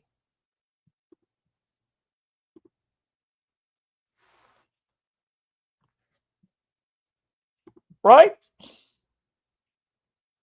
Watch here. So let's go here. The Prophet told men not to marry infertile women. It was there that Maqil bin Yasar said, a man came to the Prophet and said, I found a woman who's of good lineage and beautiful, but she cannot have children. Should I marry her? He said no. Then he came to him a second time and he told him not to marry that woman. Then he came to him a third time and he said, marry the one who's loving and fertile, for I will be proud of your great numbers before the nations. We got it? Now watch what it says. The prohibition does not mean that it is haram. It's not haram. Rather, it is makruh, meaning, yeah, if you marry a fertile woman, not the best, but you won't go to hell. But it's highly discouraged, disliked. Islam looks down upon infertile women. Are you seeing it, ladies? Because you're highly discouraged. to marry an infertile woman, barren woman, because that's dislike. But if you do, you won't go to hell, but it wasn't the best. The scholars stated choosing a fertile woman is mustahab, not obligatory. I was supposed to add what it means here. I'll come back and do it. Meaning, highly recommended. Ibn Qudama, yep, I did it here. See, I was supposed to put it over here. Said in Al-Mughni, it is mustahab, right? Recommended that she be from a family whose women are known to bear many children.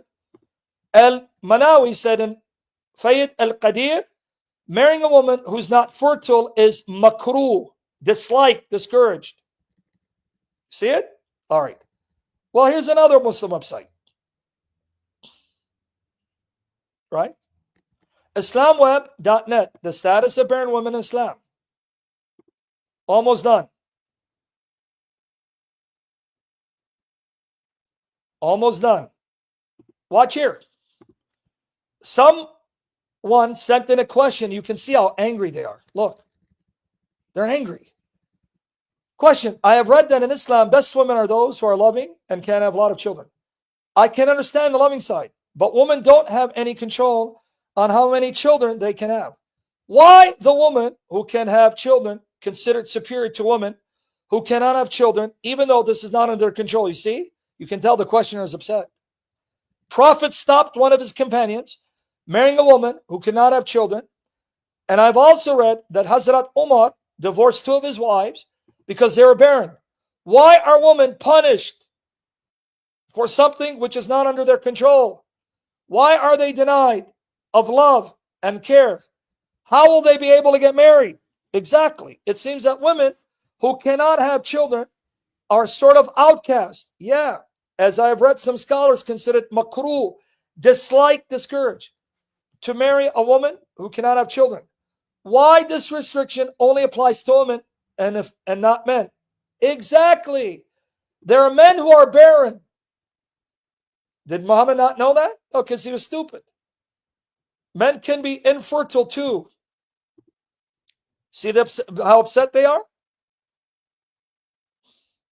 Now watch the answer. As for the prophetic narrations that encourage marrying a fertile woman, then this is in order to achieve some religious benefit. So what is the benefit of having a woman who can have many children? Like having many children alike. Why? The Prophet said, marry the loving and prolific woman, as I will outnumber the nations by you by your abundant number. Ahmed. Such narratives do not necessarily mean that a woman who's not prolific is not virtuous. You see how they're trying to sugarcoat it?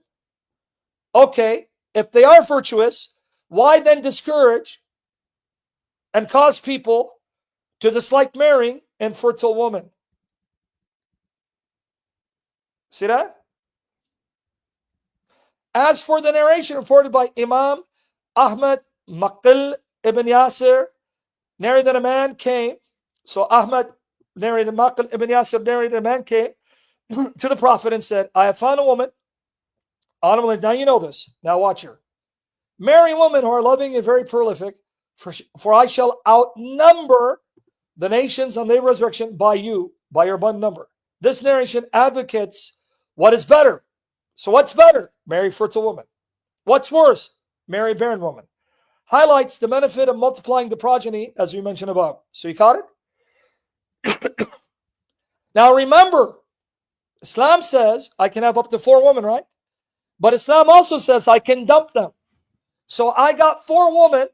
I knocked them all up. I got, let's say, a couple of children from each of them. Let's just say I have 3 children from these 4 women. That's 12. But then I can get rid of them. I can divorce all of them, then marry 4 others and knock them all up and have more children with them. Let alone all the sex slaves and concubines that I can have without marrying. So how many kids can a Muslim have? There is no limit in Islamic legislation about the number of children that one is allowed to have. One is not forbidden to have a maximum number, and he should not limit himself to a specific number. However, Islamic legislation encourages us to increase the progeny, marrying women who can bear children.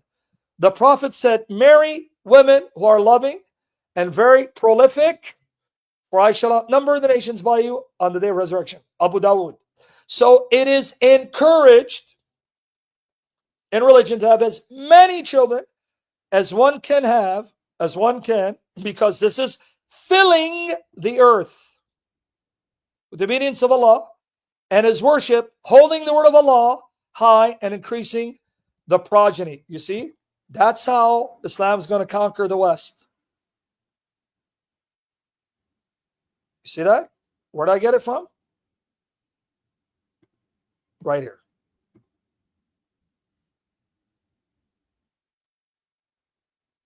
You caught it?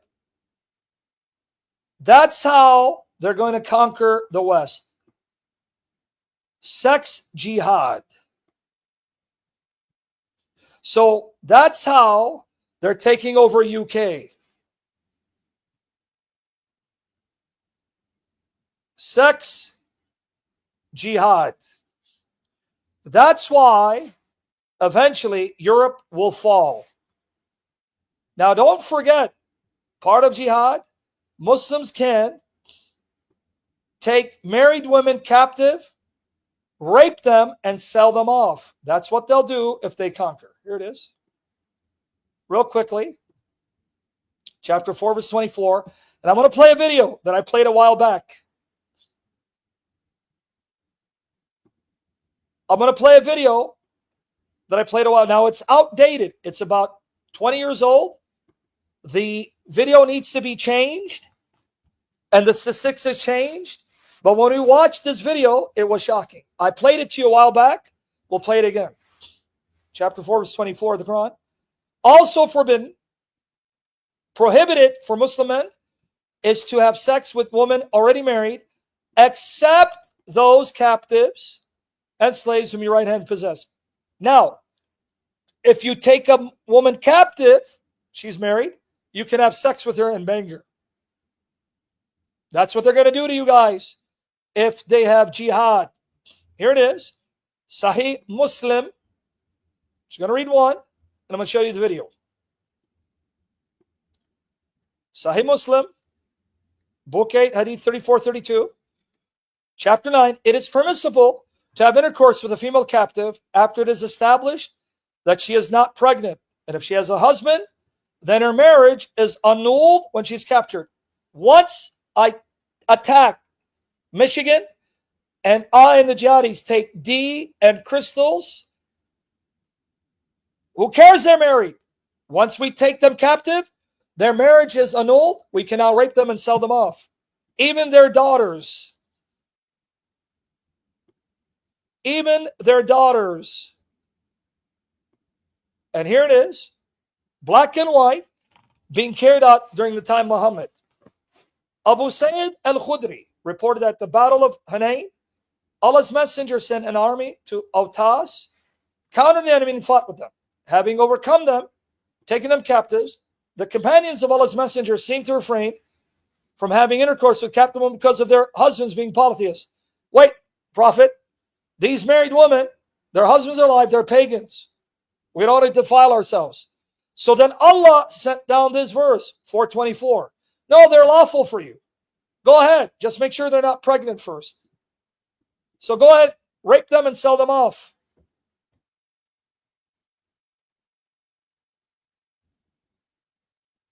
Yeah, I know that, Christopher. You're getting too excited, man. Don't get too angry and excited at me. I know it's immigration. But once you allow a lot of them in, you look at your birth rates in UK. You have only one child. If you're lucky, two. They're going to have 4 or 5 kids. Yeah, I know it's immigration. But once they stay, they're going to outnumber you dudes. And here I'm going to play the video. Remember, YouTube, copyright law allows for fair use of clips, right, for educational purposes. Islamic demographics. I showed this to you. Now remember, it's way outdated. It was true then, but now the numbers have changed. So now get ready to freak out. You ready? I played this about a year ago. By the way, crystals, everyone else, go to Real Virgin Most Powerful Radio. I did an hour session with Jesse Romero and his partner Terry on this topic on Islam. That's why I decided to talk about Islam. Here you go.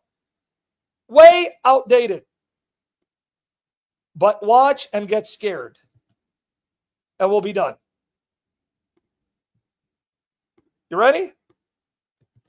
Lord willing, I'll be back tomorrow to talk about Christian topics. All right, right here. Get ready. I'm going to have to stop it at key points so I don't get flagged. Please, Lord, protect it.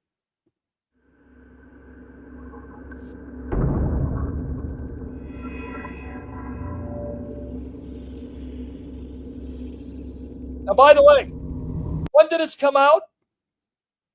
This is 16 years ago. 16 years ago. Watch.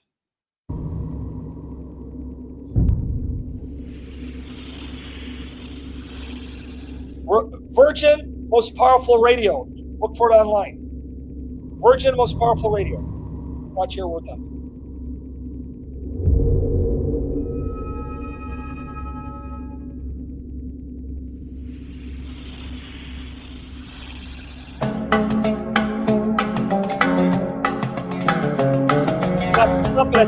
According to research, in order for a culture to maintain itself for more than 25 years, there must be a fertility rate of 2.11 children per family.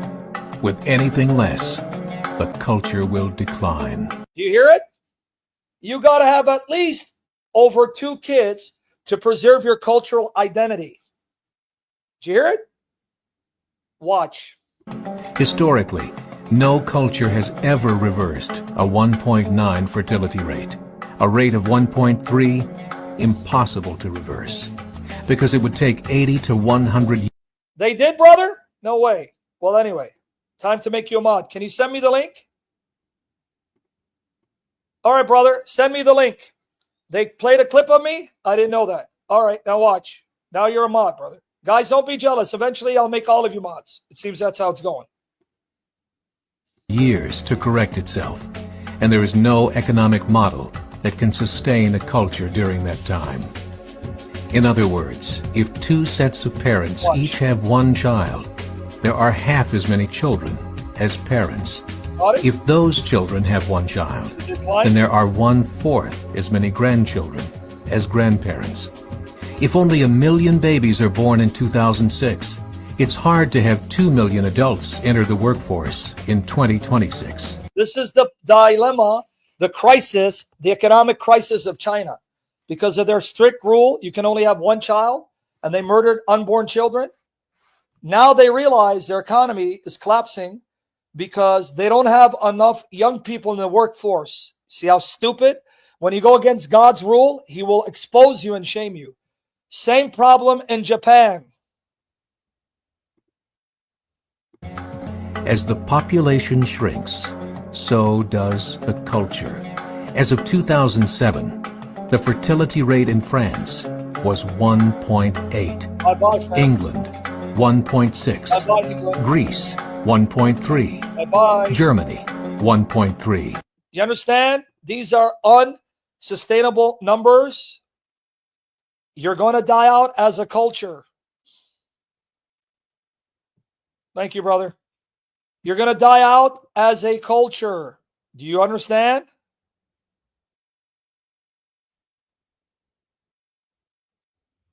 Jesse Romero hangs up on me? Why does it say he hangs up on me? Hangs up on me? Oh, they have the show here. But they didn't hang up on me. All right. Anyway. Yeah, they have the show. That's the show I did today. Bye-bye. Italy, 1.2. Spain, 1.1. Across the entire European Union of 31 countries, the fertility is a mere 1.38. Bye-bye, cultures. Yeah, by the way, Brother, that's the show I did. He didn't hang up on me. I'm going to show you. That's the show I did. I'll give you the link to where you can watch it online. Thank you for that. Historical research tells us these numbers are impossible to reverse. In a matter of years, Europe as we know it will cease to exist. You hear it? Yet the Europe as we know it will cease to exist. Do you hear it, Christopher? It's not just migration, yes, but they're going to outnumber you by procreation. population of Europe is not declining. Why? Why? Immigration. Islamic immigration. Of all population growth in Europe since 1990, 90% has been Islamic immigration. France, 1.8 children per family. Muslims, 8.1. Do you caught it? How the hell are you going to keep up with these numbers? Muslims have large families, and then they're going to have more children.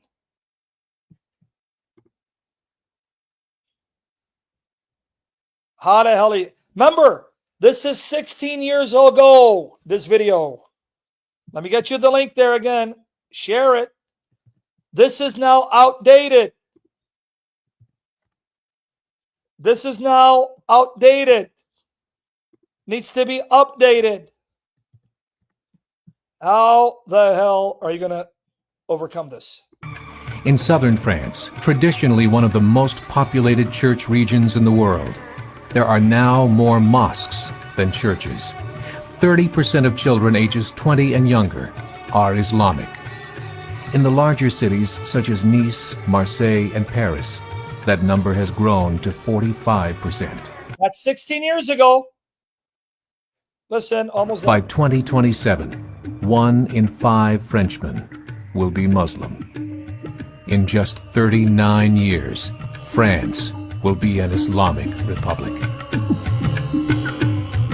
In the last 30 years, the Muslim population of Great Britain rose from 82,000 to 2.5 million. Ouch. Immigration, procreation, your days are numbered. You're cooked. Wow, you just took the words out of my mouth. I said the same thing. Your days are numbered. You're cooked.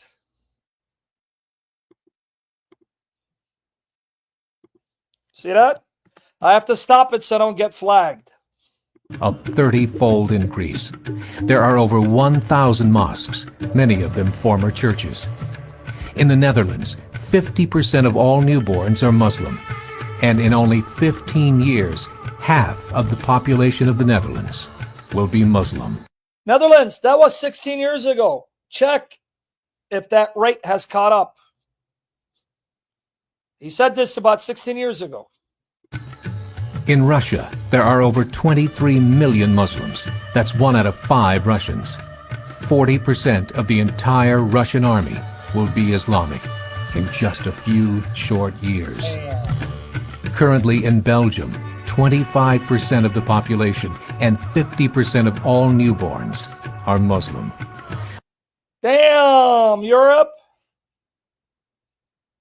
Europe. What's going on? I have no idea what you're talking about, Howard. I don't know if you're stupid, if you're saying that you don't mind your mother being a Shia whore. Whatever floats your boat. The government of Belgium has stated 1/3 of all European children will be born to Muslim families by 2025. Just 17 years away. Get it? So now we're in 2025. Check the stats and see. 17 years ago, this video came out. And now it's 2025. The German government, the first to talk about this publicly, recently released a statement saying, "The fall in the German population can no longer be stopped. Its downward spiral is no longer reversible. It will be a Muslim state by the year 2050.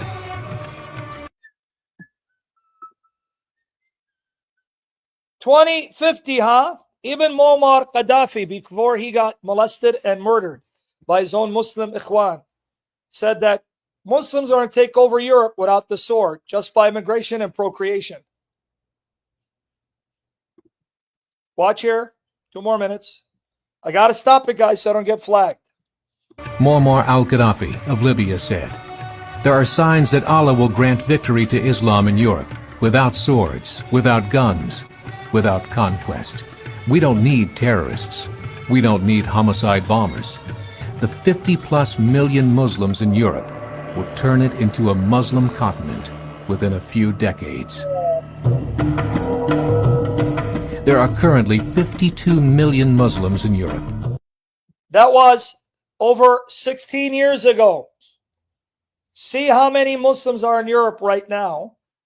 Another minute and a half, and then we're done.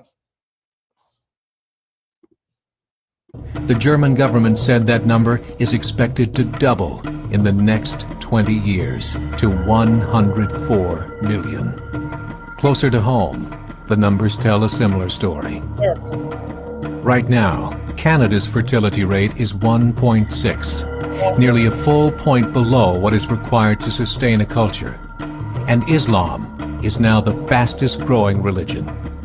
Between 2001 and 2006, Canada's population increased by 1.6 million, 1.2 of those immigration.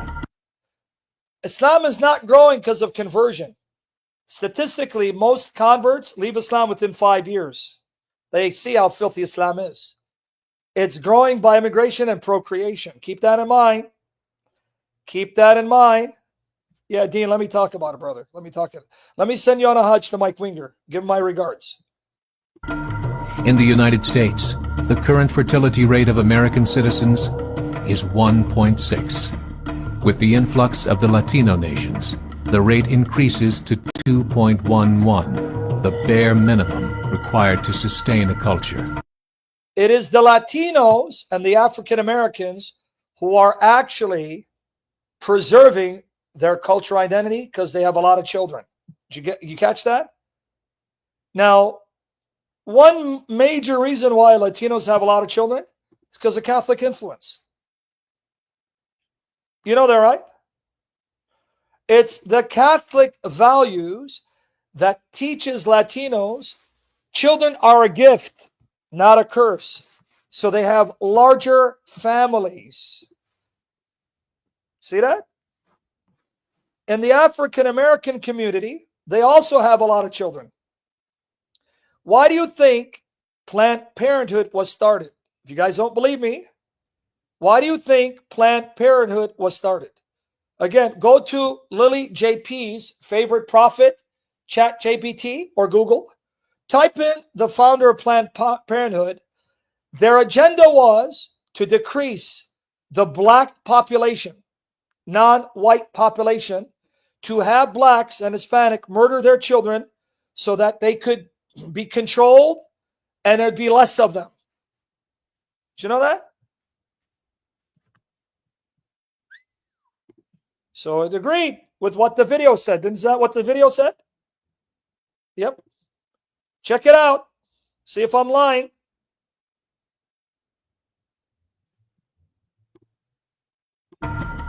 In 1970, there were 100,000 Muslims in America. Today, there are over 9 million. Now, yeah, right now there'd be 9 million. How do we jump from 100,000 to 9 million? Immigration. But also procreation, right? The world is changing. It's time to wake up. 3 years ago, a meeting of 24 Islamic organizations was held in Chicago. Remember, this is over 16 years ago. So 2025. He said 17 years later would be 2025. So 2025 minus 17. That's, let's do 2025 minus 15, 5 and 5, 0. Right? So that would have been 2008. So that means 2005. He's talking about 2005. The transcripts of that meeting showed in detail their plans to evangelize America through journalism, politics, education, and more. They said, we must prepare ourselves for the reality that in 30 years, there will be 50 million Muslims living in America. The world that we live in is not the world in which our children and grandchildren will live. The Catholic Church recently reported that Islam has just surpassed their membership numbers. Some studies show that at Islam's current rate of growth, in 5 to 7 years, it will be the dominant religion of the world. Catch it? As believers, we call upon you to join the effort to share the gospel message with the changing world. This is a call to action. Better believe it. Church militant, what are we going to do? Church militant, what are we going to do? Now, this came out 2008. Look how spot on it is. What are we going to do? No, brother, Christopher, I know you're a stupid bastard. I know your mother's a Shia whore, and you love to Shia your whore mother. The statistics that he gave you was from Muslims. That's why I say that, yeah, maybe now it's 9 million, because Muslims exaggerate their numbers. Now, Christopher, you are a whore. Get the hell out of here. Go find your whore mother who's getting mounted by the Shia, because you've already given yourself to the Shia, who like to mount you, you filthy, stupid bastard. You son of the whore of Babylon. You keep barking like a whore and don't shut up. They're going by the statistics of Muslims. You filthy bastard son of Satan. Guy won't stop barking like a whore. Is your mother renowned in Iran for doing muta? Is that why you're so excited? And you're getting so antsy? Because we're exposing your Shia ancestors, you bastard? Okay. Filthy whore, man. Doesn't shut up. That's why you and your mother need to be thrown in Iran jail. Okay? Now watch, this bastard said 3 million, right?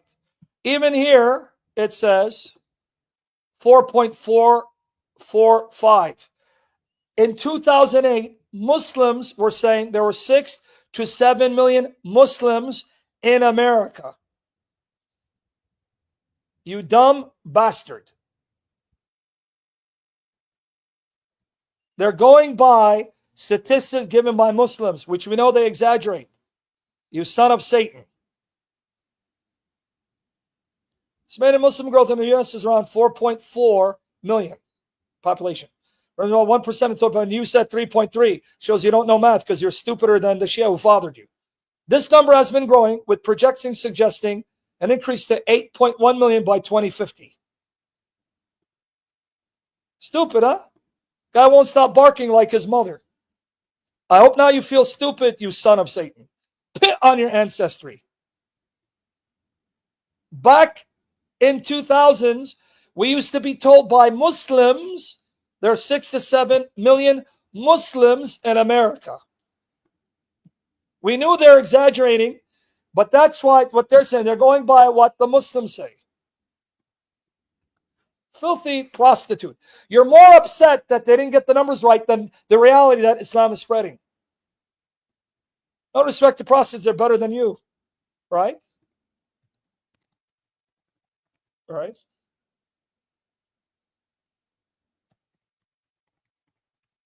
Let me just see something.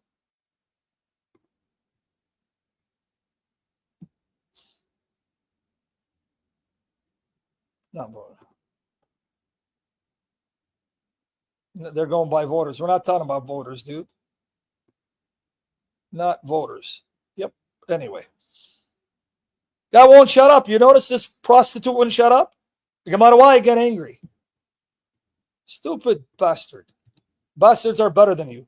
Pit on you, Christopher Menon. Hide behind your screen and bark like a dog. Go do something. Go get people saved. Save your mother from the Shia brothel. Watch this. Look at this weirdo. Here it is. They actually put my interview today. This was today. Why says Joseph Romero hangs up on Sam Shimon? Why? There it goes. That's me right there. Here it is. This was today. So here's the video if you want to watch it. Oh, shit, dude. That doesn't shut up. I know they cook the statistics. So there I go. This was today, Virgin Most Powerful Radio. But why do they say he hung up on me? He didn't hang up on me. I guess this is clickbait. See? There he is. There he is. So there he goes. So go watch it, guys. Lord will, I'll be doing part 2 sometime next week.